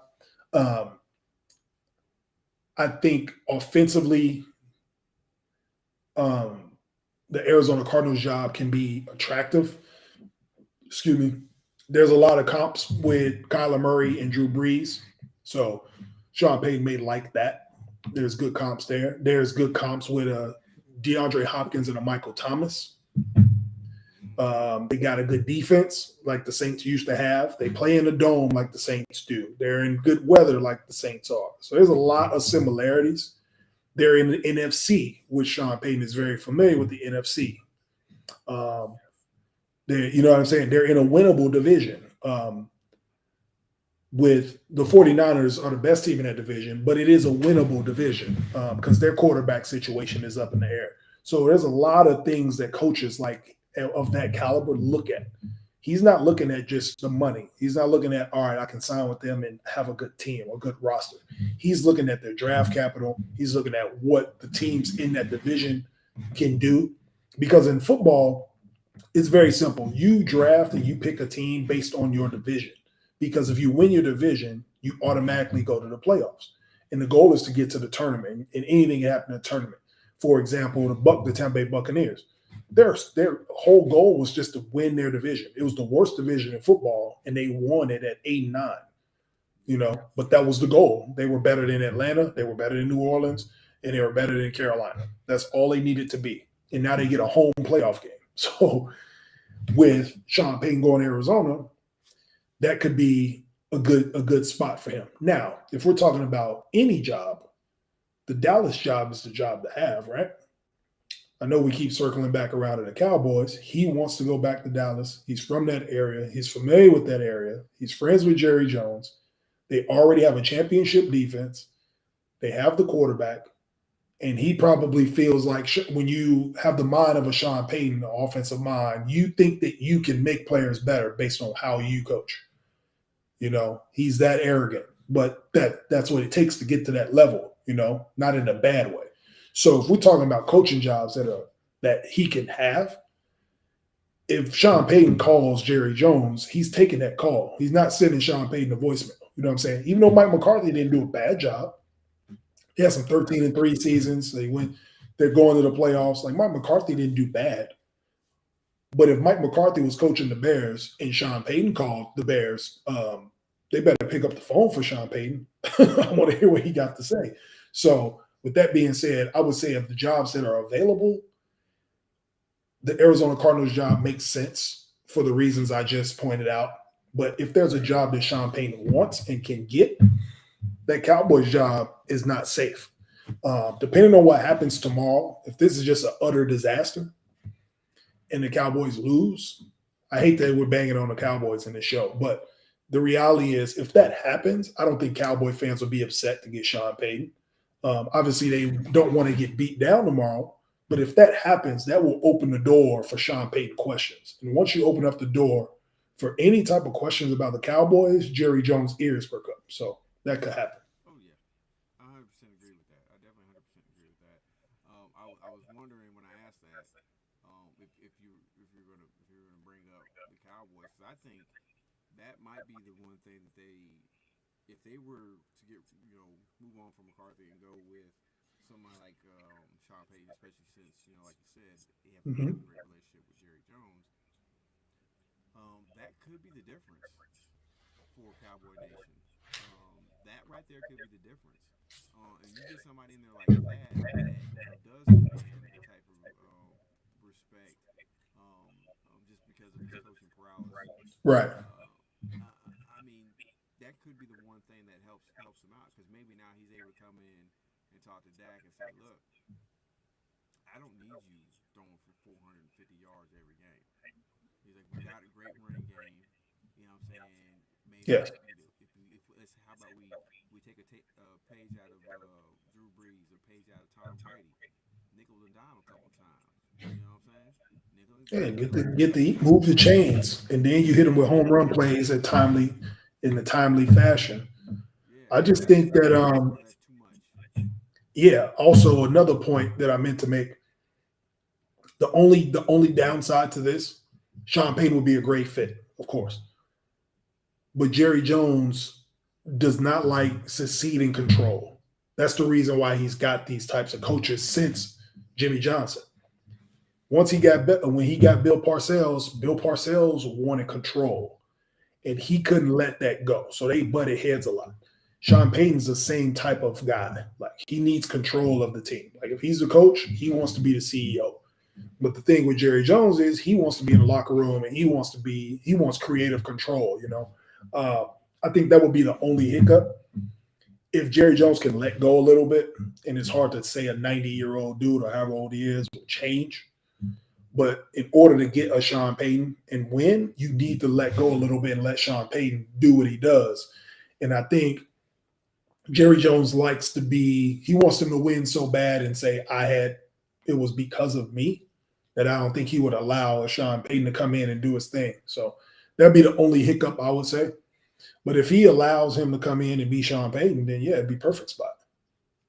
Yeah, and my thing is, I'm gonna be honest with you. I think that's probably the biggest thing that turns me off from the Dallas Cowboys is Jerry Jones. Um, it's like, okay, yeah, you're a great businessman. I'll give you that. You know nothing about football. I mean, absolutely nothing. You can Yeah. talk about, well, I played when I was in college. You played when they still have leather helmets. Shut up. Okay, Literally 50 years ago, yeah. like seriously, shut up. You don't know anything about today's game. And because of your ego, you've ran off, at least two Hall of Fame coaches. You know what I'm saying? At least, you know what I'm saying? Definitely Bill Parcells and definitely Jimmy Johnson. Mm-hmm. I mean, I guess you can kind of, I don't know if you can put Switzer up there. Nah. I wouldn't think so either. But you ran off two Hall of Fame coaches because you couldn't stay in your lane. Right. You know what I'm saying? I'll be honest with you. If I had that money and I was an owner of a football team, basketball team, whatever, the only time you would see me is at home games. And depending on where they were playing at on a away game, like they playing Miami or LA, you know what I'm saying, or you know somewhere close to Vegas, I might travel there so that way I can get a little vacation time. Right. But I'm putting the people in place. You know, I'm putting the people in place. I'm putting the GM, you know, the assistant GM, you know the head coach. This, I leave it up to the head coach to try to get the assistant coaches. But I'm putting the people in place that know what they're doing, that are masters of their crafts, and can take the team where we need to be. Now, if they're not doing their job, you know, as an owner, I'm like, hey, first I'm gonna have a conversation with the GM. Because Yep. everybody knows it trickles down. It trickles down. I'm having coach. I'm gonna have that talk with the GM. Hey, what's going on? You know, is there a problem with the coach? What's the locker room sound like? You know, every once in a while I might have a couple of conversations with players, just to, little chop it up a little bit, but kind of feeling them out to see what's going on. What's their side? You know, what do you see? And then I'm trying to bring them together and be like, hey, look, this is what I'm kind of gathering from the information I'm getting. I need to hear from y'all what the problem is. Sure. You know, now if there's no problem, leave it alone. And that's what I said to Jerry. He can't leave it alone. He cannot stay out of the way. And that has killed that. To me, that has killed the Cowboys in the past. That's hurt them really bad. And that's the traditional way to run a team, and that's what a lot of other people say about the Cowboys. Like they have everything they need to be a championship caliber team, meaning at least playing for a championship. There is no reason why that team has not been in an NFC championship game in over 25 years. Like it's just ridiculous to me. The talent that they've had to not be in, and I don't know if it's a combination of things, them getting in their own way, management, ownership, whatever it is. But I think Sean Payton is the perfect guy for that team. I don't know if he's the perfect guy for that organization. Does that make sense? No, I hear you. Yeah. So, like, if that roster is somewhere else, he's the perfect guy to coach that team. But because of the organization and how Sean Payton wants to do things, I don't know if that would be a good fit. I mean, there'd be a lot of people that would have to change. The Jones family would have to change and kind of step aside and do the management thing, and let him do the football thing. So we'll see. Yeah, I hope so. But yeah, it'd be exciting to see him in Arizona. One of my best friends live in Arizona, so if they actually get good, it give me a reason to go out there Yeah, I and see got some games. some people I went to college with. They live out in Phoenix. Mhm. I would love to go out there and visit. Okay, so here's what we're gonna have to do. I'm gonna have to apologize to everyone, but I'm gonna have to leave. I've had emergency come up with one of our dogs here, and she has been a very naughty girl. So I'm gonna have to take care of that. And like I said, I apologize. I know Jay, you're definitely gonna probably be doing something further with the Facebook Live and everything. I think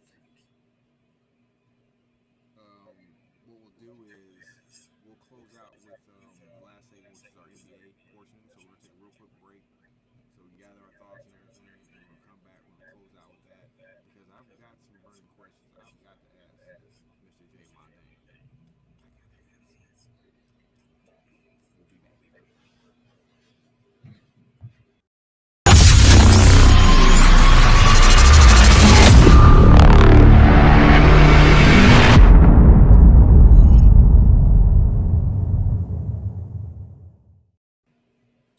Hey everybody, welcome back. We are back with more head coach. I want to. I'm hearing that we're having some volume issue. I guess on my end. I'm trying to fix that out. I got all my volumes maxed out. I'm not exactly sure what's going on with that. Let me try one thing here. I'm not exactly sure what's going on with it, but I'm continuing working on it. that up to where we need to be. So, like I said, it's all work in progress. I'm trying to update equipment and everything too. So, just trying to get everything lined up to where we can run this thing. So, please just keep bearing with us as we're continually trying to grow this thing. Now, Jay, let's talk NBA. Yes, sir. We're gonna start with the West first because you already know who I want to talk about in the East. But we're gonna start the West. Those We're gonna start guys. the West first. Okay, so right now we got the Denver Nuggets right now on top of the West. They are a 29-point team. The Grizzlies, and we've talked about them. We talked about them last season, Uh-huh. and we talked about them again this season. But we really talked about them last season because I thought that they're a great team. They're still young, still very young. They're doing their thing. But I was wondering if Coach Charles was going to be able to really get them over the hump and keep them. They've been staying consistent. They're second in the NBA at 29-13. The Pelicans, who've really stepped up, and a lot of I think that's because Zion's back, he's healthy. He's been able to, play, pretty good defense early on in games. They're 26-17. The Kings, who I think they need to step up their game a little bit more. They're 21-18. The Mavericks 24-20. The Warriors 21-22. I kind of expected that. The T-Wolves, who I don't know. Anyways, 22-22. The Clippers, they're already up there. They're one game over 500. 20-22. And then you got the Jazz at 22-24, and the Suns, of course, they just won a game, 21-23, but they've had quite a few injuries. Right now, as we're looking at the West, who do you think poses the biggest threat right now to the Denver Nuggets? Who poses the biggest threat to the Nuggets? Um, from a matchup standpoint, it's got to be Memphis. They're actually tied for first, both of them. They got the same record. I like Denver a lot. I mean, Michael Porter Jr. has played in about 27 games this year. I think he played in like 4 games last year, so that's huge. If they can get him to stay healthy and they can get Jamal Murray to stay healthy, I think they're hungry. I mean, it's crazy to say this, but Jokic could probably win his third straight MVP. A lot of people don't want to hear it. The media probably won't give it to him just because it's like, man, nobody's ever gotten 3 straight MVPs since Larry Bird in the 80s for you youngins out there. But if they the number 1 seed and they get it going away, and his numbers are better than they were the 2 previous years that he won MVP, it's kind of hard to argue against him. So shout out to Jokic for doing his thing. I would say Memphis is their toughest challenge. The Phoenix Suns, their window closed. I told y'all that in season 1 when we were if you go back in the archives, that was their championship to win. And Giannis just snatched it from him. Like, I'm going to win this series. It's almost similar to what Kawhi did to him earlier in his career when Kawhi was in Toronto. The Bucks won the first 2 games. And Kawhi was like, all right, I got Giannis, and just basically erased him out of the series and won 4 straight. Giannis pretty much took the Phoenix Suns franchise heart out for winning that finals, because that was their chance to win. Chris Paul's getting older by the second. DeAndre Ayton doesn't want to be there. The organization is in shambles. They just had a new owner because of the Robert Sarver stuff. Like, it's just a lot going on in Phoenix. Talking about championships is the last thing on their mind. They slid hard in the month of November. It's going to be hard to climb back up. Golden State's getting healthy. The Clippers are good. There's a surprise in the Sacramento Kings. They probably my surprise team of the year. I mean, don't look now, but Sacramento's the 4th seed in the West. I mean, if Mike Brown ain't coach of the year right now, I don't know who it is. The Sacramento Kings, yes. When's the last time the Sacramento Kings been sick? Huh? When was the last time they've been like that? When Webber was there? C. Webb, yeah. In the early 2000s. When's the last time they've been 5-6 games over 500 this late in the year? Like, they look really good. They're young. They play good. They got a nice little rookie in Keegan Murray. So Bonus looks like an all-star. De'Aaron Fox is growing into his own. Malik Monk looks good. I know the Lakers kicking themselves for letting Malik Monk out the door. Like they're a pretty good team. So Denver, I think the only people to answer your question I think the Lakers are again. kicking themselves for a lot more than just letting Malik Well, Monk yeah, out. but I mean, sure. But notice, like, they're not even in Minnesota. I don't trust Minnesota at all. I've never been a fan of um, Gobert as far as winning basketball. Like he's good defender, but I don't really pay any. I don't give any stock into him as Right. contributing to a team winning a championship. Um, Utah fell back down to earth. Remember, they were the one seed for a cup of coffee. Now they back down to where they're supposed to be. So I would say Denver, if they run into New Orleans can give them a series, and Memphis can compete with them. I would say those the top three teams that you see in the West are the three teams that'll be jockeying for position. And when the playoffs come, I think with Denver's experience, they can probably get them. Unless Jaw just gonna have a monster series against them to get to the finals or something like that. But I think the Nuggets are just too much. They're big, athletic, they're good at every position. They defend, they hit threes, they're efficient. Jokic is the center of everything. They're well coached. When they play defense, they don't lose when they actually defend. So they're a pretty good team, man. I would say they're not the best team in basketball, but they're definitely top two or three. Yeah, when I'm looking at the Western Conference right now, even though the Clippers are 23 and 22, which actually I think they should have jumped Minnesota. 'Cause they're 23 and 22. Minnesota's 22 and 22. Um, if that flip flops and the Clippers take the seventh spot, I think the Western Conference comes down to the top seven teams. With those top seven teams, I well, with the exception of Sacramento, even though they're playing great, if you look at the top seven teams, I think any of those teams could come out of the West and play in the championship. With I don't believe that. well, the reason why I'm saying that because I mean, first of all, you cannot overlook the Warriors. That's just number. You can't overlook them. Now, the reason why I say that because you guys got to think. I look at their record, and Steph's been out for how long was he? He was out for what? Four He missed a weeks. couple weeks. Yeah, like He four probably weeks. missed 2 weeks, probably 8 games, something like that. Yeah, so in that 8 games, he came back, and even in that loss that they had just the other night, he wasn't shooting well. But what I saw was his strength. Um, he started building strength up a little bit more as the game went on. He Yeah, got his wind back, and I don't care what anybody says. When that dude is at 100%, they're in every game. Now, my question when it comes to the Warriors, where I'm having a problem with them right now, is Klay Thompson and Draymond Green. Those are my mhm. two biggest issues with that team.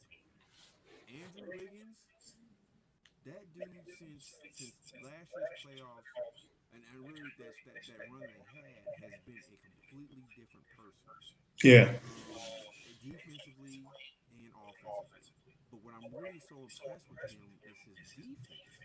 I Hmm. mean, with him being what I think 6'7", 6'8", but his wingspan, the fact that he's able to move, he can jump, defensively, and offensively, he can stroke the three, he can get to the basket. I'm just very impressed with him. So the Warriors, to me, the Warriors are starting to be one of those teams where they're like, we're talking NFL, they're like Tom Brady. You never want to count them out because of so many weapons that they have, or something like that. Yeah. Unfortunately, See, but go ahead, finish that thought because I have something about the Warriors. I kind of disagree, but I want to hear what you say. okay. Now, like I said, what worries me about them is that I think a lot more teams have figured them out. I just think they're a lot. There's nobody's afraid of them. Nobody's Yes. afraid of them. So to me, for them to be able to get, like I said when I was starting this off, is those top seven teams have the ability, I think, to make a run as they're coming out of the West. Any of those teams, like I said, Sacramento, I'm still a little on the fence about, even though they're playing great. Sure. And we already know what Dallas can do. We already seen what they did, especially when they get in the playoffs. Now, can they do it again? You know, because I still think Luka needs a lot more help. Mm-hmm. That's me. I think he needs a lot more help to be able to do it because I don't. His body's gonna start, breaking down. He's gonna start, whatever as it goes on. Pelicans, to me, are a really dangerous team, and so is Memphis. Right. I am with you when it comes to Michael Porter Jr.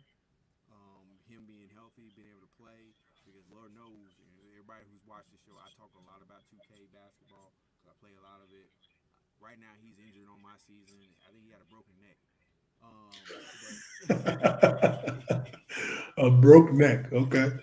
Yeah, You got a dead player on your team. All right. yeah, he out there, sitting on the bench with a halo on. But anyways, no, but like I said, like when it comes to the Warriors, like I said, they have the personnel that can really, I think that they can do something with. But my thing is this. Now I'm up in the air with them because I see right now no one is scared of them. Yeah. They're not that type. I'm not saying that they're not that type of level team that they used to be in the past. But they still have weapons. You can't deny that. But the fact that no one's scared of them, that's why I say, if they're in this spot. If they get into a position where they can actually fire on all cylinders, and they make a run like they did last season, they are still a dangerous team. I just don't know if they have it in them anymore because of what I said. No one's scared of them. Right. As long as they are firing all cylinders, you still have to worry about everybody else. Yeah. For me, I don't think they got it this year. They don't look right. There's some about them. Maybe it's because the first half of the season, the veterans, they might just be coasting, but it's some about them they don't look right. Out of all of what the Splash Brothers do, and all the scoring and threes and all that everybody see, their championships were predicated on the defensive end. Like they knew how to stop teams. The reason they beat Boston is because of their defense. In 6 games, they held Boston under 100 points in 4 of them. You know what I'm saying? So like that's what people weren't talking about. Everybody's talking about Steph getting his MVP. Yeah, that's fine and dandy. But they held Boston under 100 points in the finals. In an offensive driven league, you hold a team under 104 times. Like that ain't been seen since probably the early 90s. Like that's Boston was averaging like 100 right. Throughout the playoffs, they was averaging 110, 112 a game. Yeah. So that is the backbone of their championships. And they don't look good. Like it's something about them they don't look right. Like they just gave up 132 tonight to the Bulls, and DeMar DeRozan didn't even play. Like I'm a Bulls fan, but I'm also realistic. Like the Bulls scored 132. Vucevic had 43. He had a career high 43 on them. No DeRozan, and everybody played for Golden State, and they got beat. So they just don't look right. There's some about them that look. I can't trust the way they look in the early going of the season, I guess. So are you saying that Golden State's kind of looking like, as far as that's concerned, they're kind of becoming like the Dallas Cowboys? They're just no. The Clippers are the Dallas Cowboys of the NBA because I don't trust them at all. And they got all the talent. They got all the talent in the world. And it's just something about them. They got the coaching. They got everything. They got the billionaire owner that's boisterous and all up in everybody's face. Like they are the comp to the Dallas Cowboys. But then they don't win nothing. They get to the second round and that's it. With Luka, the Dallas Mavericks, though, their playoff hopes are predicated on matchups. They remind me a lot of the Houston Rockets back when James Harden played in Houston. If they got the right matchup, James Harden can take over a series and win a series. I feel like that's how Luka is.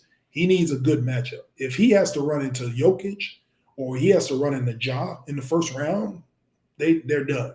They might not get a game. They may get one game. That might be a gentleman's sweep. Now, if they play New Orleans might be a series just because they're young and, Willie Green will have to make the adjustments against Jason Kidd.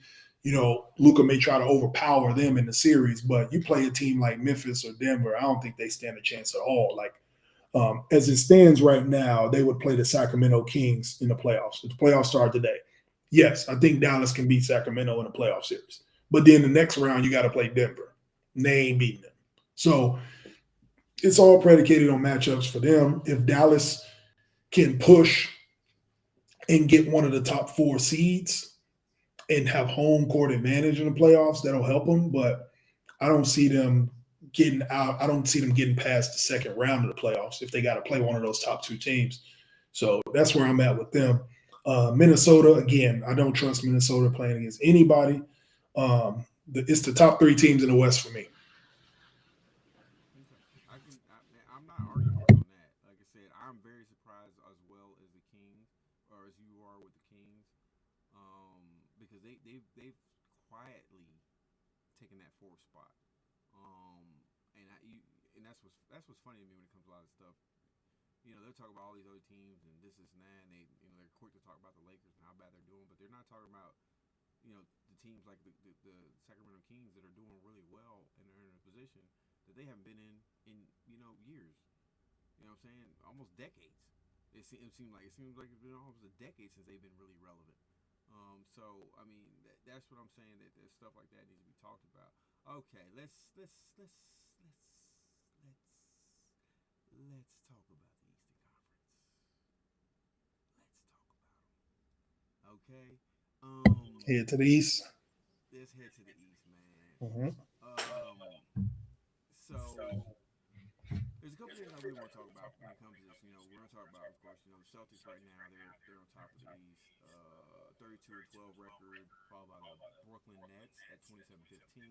The Bucks in third, 27-16. The Sixers or 76ers. The 76ers are 26-16. Cleveland, who seemingly have kind of cooled off since their hot start. Yeah. They're still hanging around the middle of the pack. They're in fifth with 27-17.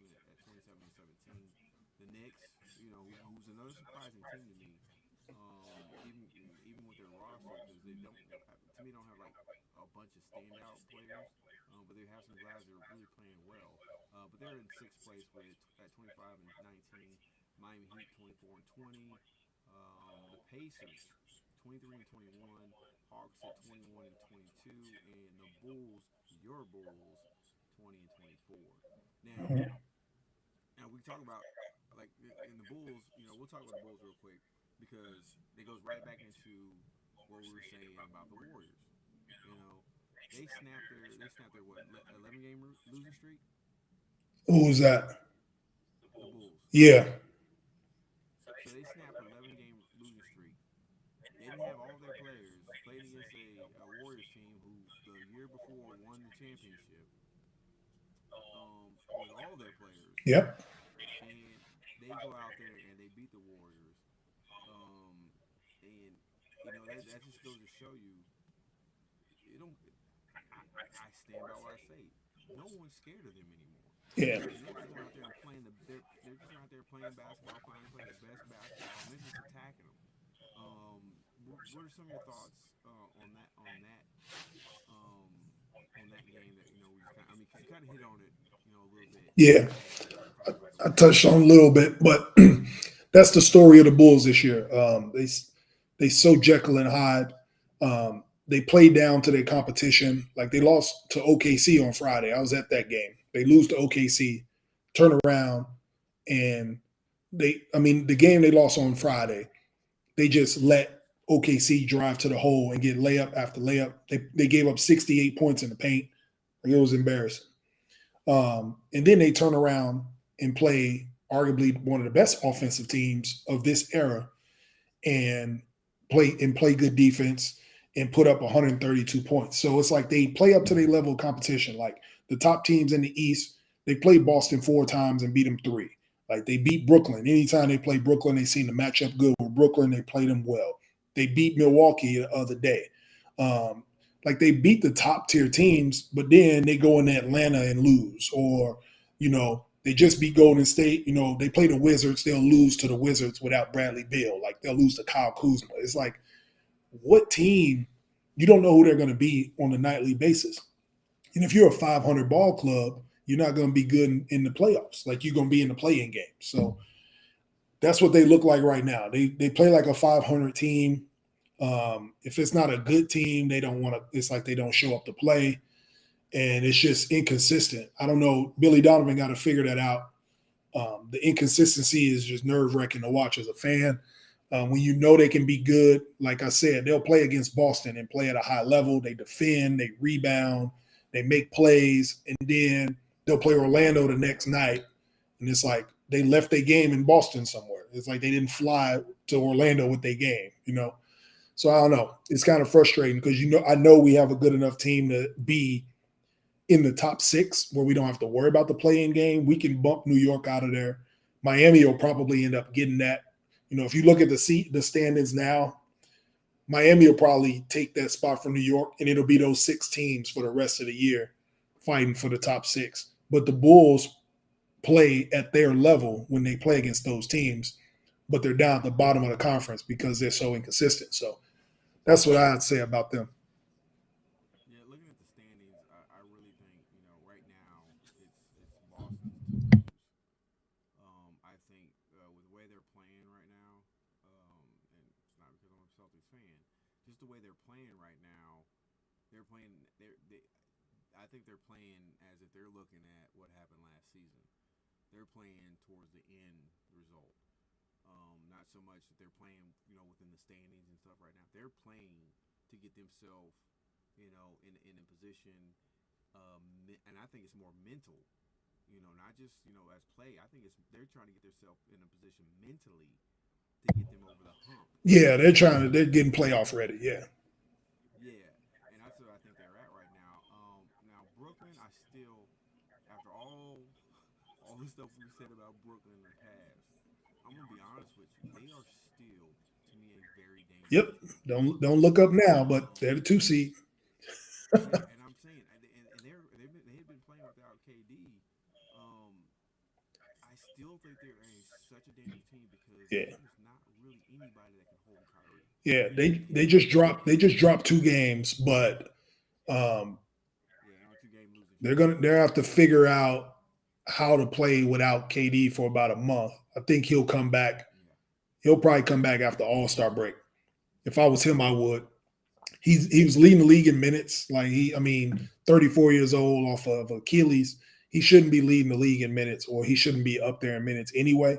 So they need to get an identity without him and start winning games because KD is just one of those types of players. Like you can just drop him into a system and he'll be KD. Um, yeah. Let me tell you something. Let me tell you something. Let me tell you. KD, 30 something years old, right? Right? He 34, shouldn't be yeah, playing that many minutes. Yeah. Look. I'm 44. Okay. I played pickup ball yesterday. All right. I'm gonna probably be out of work for about 3 or 4 days. All right. My body hurts. exactly. All right. It hurts. And All right. you I woke up this morning. My Oakley this morning. My eyelashes were hurting, bro. They hurt. I couldn't blink right. and you got both of your Achilles too. That's the crazy part. Yeah, I ain't never hurt them bad. Right. So yeah, I think this will be good for them, man, to see what they can do without KD for a while. They got the Spurs, the Suns, the Jazz, and then the Warriors. The next 4 games, Yeah. they should go at least 3-1 out of that run. Probably can go 4-0, but they should at least win 3 out of the 4. In order for them to stay above water, they got to win 75% of their games to keep pace. They got to win 3 out of 4, 3 out of 4. Like they can't play 500 basketball, and then because when Kyrie wasn't playing, KD had them climbing the standings. And now that KD's out, they can't go plummeting back down. You know what I'm saying? Like Kyrie's got to be able to kind of hold up his end of the bargain and keep them at least in the top 3 or 4 until KD come Yeah, back. he would, but He's got to do that. So you don't want to slip honestly, below. They don't want to slip below Philly. So we'll see. no, and I think a lot of it still depends on the trade with they got Ben Simmons. Hmm. If Ben Simmons even plays half of how he played when he was in Yeah. Philadelphia, that's a championship team. Yep. Because defense, they don't need him to score. They don't need him shooting the ball. I know we talk about him shooting the ball. And always, let's be clear, okay, about one thing. All right. Yes, I have been critical on Ben Simmons about shooting a jump shot. Yes, I have. You know why? only because he keeps releasing those stupid videos of him in the gym shooting all these threes and Yeah. shooting all these jumpers, and he's making them. You're like, oh my god, he looks so good, but then he gets to the game, he doesn't take one jump shot. Okay, I have a problem with that. Don't feed me false media stuff. Don't do that. Don't do that. If that's not what you're gonna do during the regular season, work on what you're gonna do during the regular season and playoffs. That's my thing.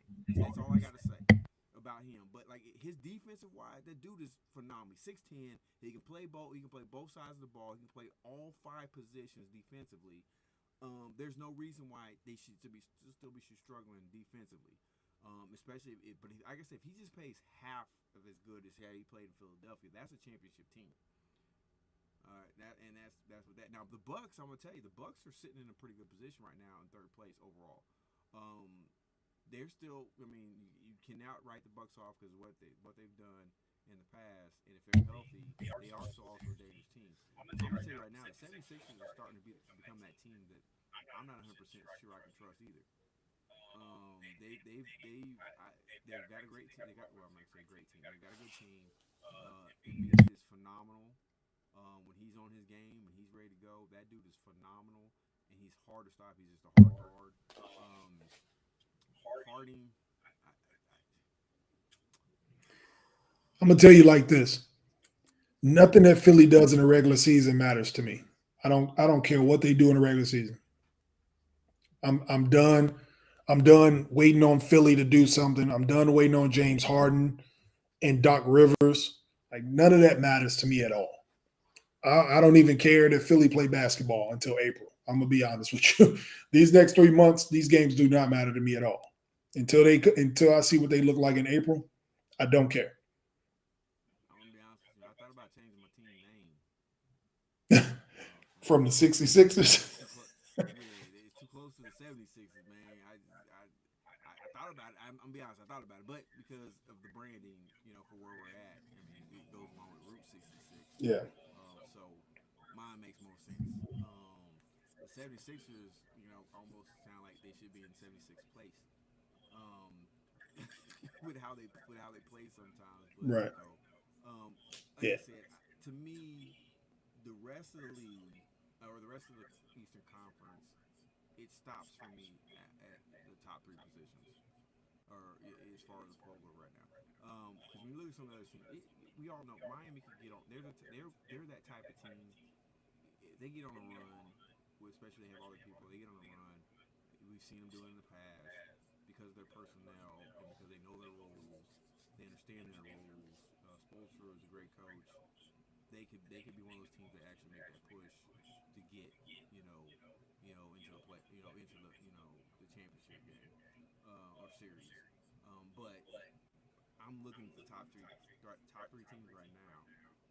If KD comes back and they can maintain, if KD come back and they continue to play the way they're playing, if Ben Simmons is able to pick his game up, I think Brooklyn can actually hold where they're at. I'm not sure if they can catch Boston. I don't even know if Milwaukee can catch Boston. But even if they do, if I'm any other team right now in the East, I don't know if I want to see Boston in a 7-game series at all. Because think about what happened last season. Boston played some tough series in the playoffs and won all of them except for, the NBA championship. And then like we said last season when it came to them going to we said 16. 16 is the magic number. If they have 16 or less turnovers, they win. If they go over 16, they're losing. In all those games they lost, 16 or more turnovers. And it was just they didn't take care of the ball. They never took care of the ball. I think they're doing a much better job of that this season. But once again, like we say, playoffs is a different beast. It's a different tempo. It's a different mindset. But I think they're, like we said earlier, they're starting to get mentally prepared for the playoffs, and they're doing it at a much earlier and faster pace than I'm seeing in the league in general. What are your thoughts Yeah. on that? The only thing, I mean, the NBA, the only thing that can derail teams like that is injury. So if they can stay healthy, I don't see anybody beating Boston in 7 games in the East. barring injury. Now, if they play Brooklyn and Brooklyn is healthy 100% and Boston's 100%, that's going to be a series because they match up with them well. But we'll see what happens. It's a lot of football. It's a lot of basketball left. They're not even halfway through the season yet, so it's a lot of basketball left. We'll see what happens. I don't think anybody's too many games behind to not come back as far as the top 3 or 4 teams. I think Brooklyn's like 4 or 5 games out first, so they're not that far behind them. Yeah, they ain't. Um, 4 games out, so it ain't. I mean, it ain't the end of the world. They got to play some catch up with KD being out. They may fall behind a little bit, but that's what I'm saying. Kyrie can't let them drown and let them drop to a 5 or 6 seed. He's got to keep their head above water so they can make a push at the end of the year. And honestly, if they got the top 4 seeds, I don't think he really care about seeding. Like they feel like they can beat anybody. I know they got a bad taste in their mouth from getting swept in the first round. Like they were the only team that didn't win a playoff game last year that was in the playoffs. So that's got to leave a nasty taste in your mouth. So I think a lot of these teams, like I think Brooklyn and even Milwaukee, I think they started those teams to me right now as they're seeing, especially Milwaukee because they've been pretty good for the last mhm. about 4 or 5 seasons, but especially now, I don't think they care about seeding No, as long as they just want to get in the playoffs. They want to have a decent seeding, but I don't think they care. They're starting to become like the old school Spurs with Timmy Duncan and them. You know what I'm saying? They didn't care about the seeding because even once they got in the playoffs played to their style of basketball.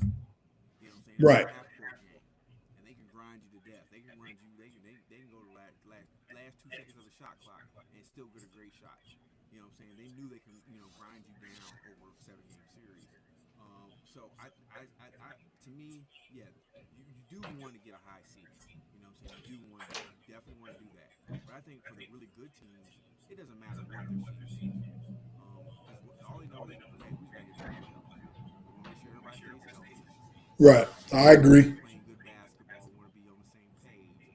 But it doesn't matter who we play. We're going in there. We're going to dominate them. You know what I'm saying? We're going to play our best basketball. We're going to win. And I just think that's how most of these teams are doing. And like I said, when I look at teams like that, Milwaukee, and even though like I said, Boston's playing at a really high level right now. Um, and like you said, you go to your point, injuries is really going to hurt them because that's what kind of hurt them last season because Robert Williams was hurt, and even Right. though he's still playing really good basketball, he wasn't 100%, and he wasn't as effective as he had been earlier in that season. Is he back yet? Is Robert Williams back yet? I don't know. I don't know. I don't They know. said he was going to be back by Christmas, but he wasn't back yet. So I don't know. Maybe I mean they still got the 1 seed, so it ain't like It he might be need to one of those play. things where yeah, it might be one of those things they say, Yeah, hey, we're still top of the East.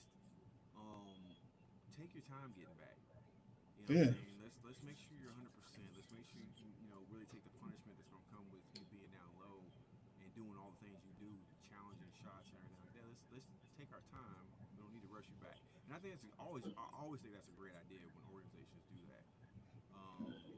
Well, Because they're in the driver's seat anyway, so yeah, they you playing want with to make house sure money. you If you get 100% Robert Williams to the playoffs and you get Al Horford, that's 100%. They should be good. That Malcolm Brogdon pickup will pay dividends in the playoffs. I wasn't really we talked excuse me. about that. I wasn't really worried about it in the regular season. It's when the game slow down in the playoffs and you get a half court game. That's where Malcolm Brogdon will come in. Oh yeah, Excuse me, and he can relieve Marcus Smart. So I yeah. think, Because like you said, I think they just excuse me. I won't say they necessarily coasting, but they're gearing up and getting their system implemented so they can make a playoff run. that boy's still growing. He got the hiccups. I know, Um. right? Oh, okay. All right. So, Jay, dude, you know I love you to death, man. You know this. You my boy, man, and I love being able to do this show with you and rock with you.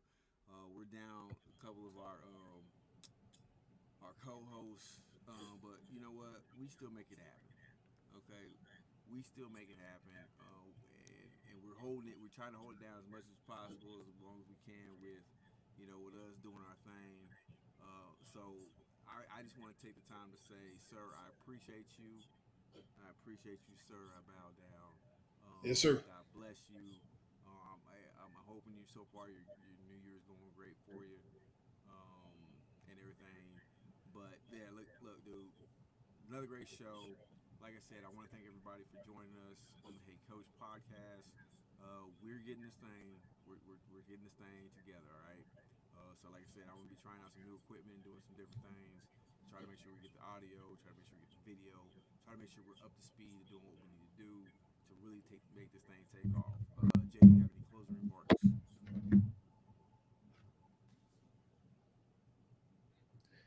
Yeah, just continue watching the show. I will be on Facebook Live um, probably Wednesday of this week.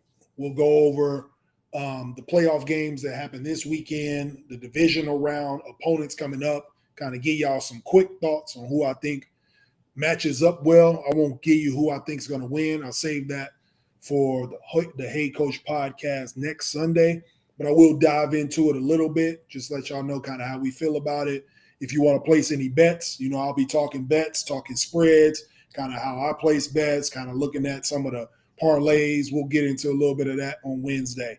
Just check out my Facebook Live. That'll be under Jay Mondane, and we will be back on Sunday. That is right. We will be back. So once again, I want to thank everybody for joining us for this episode of Hey Coach.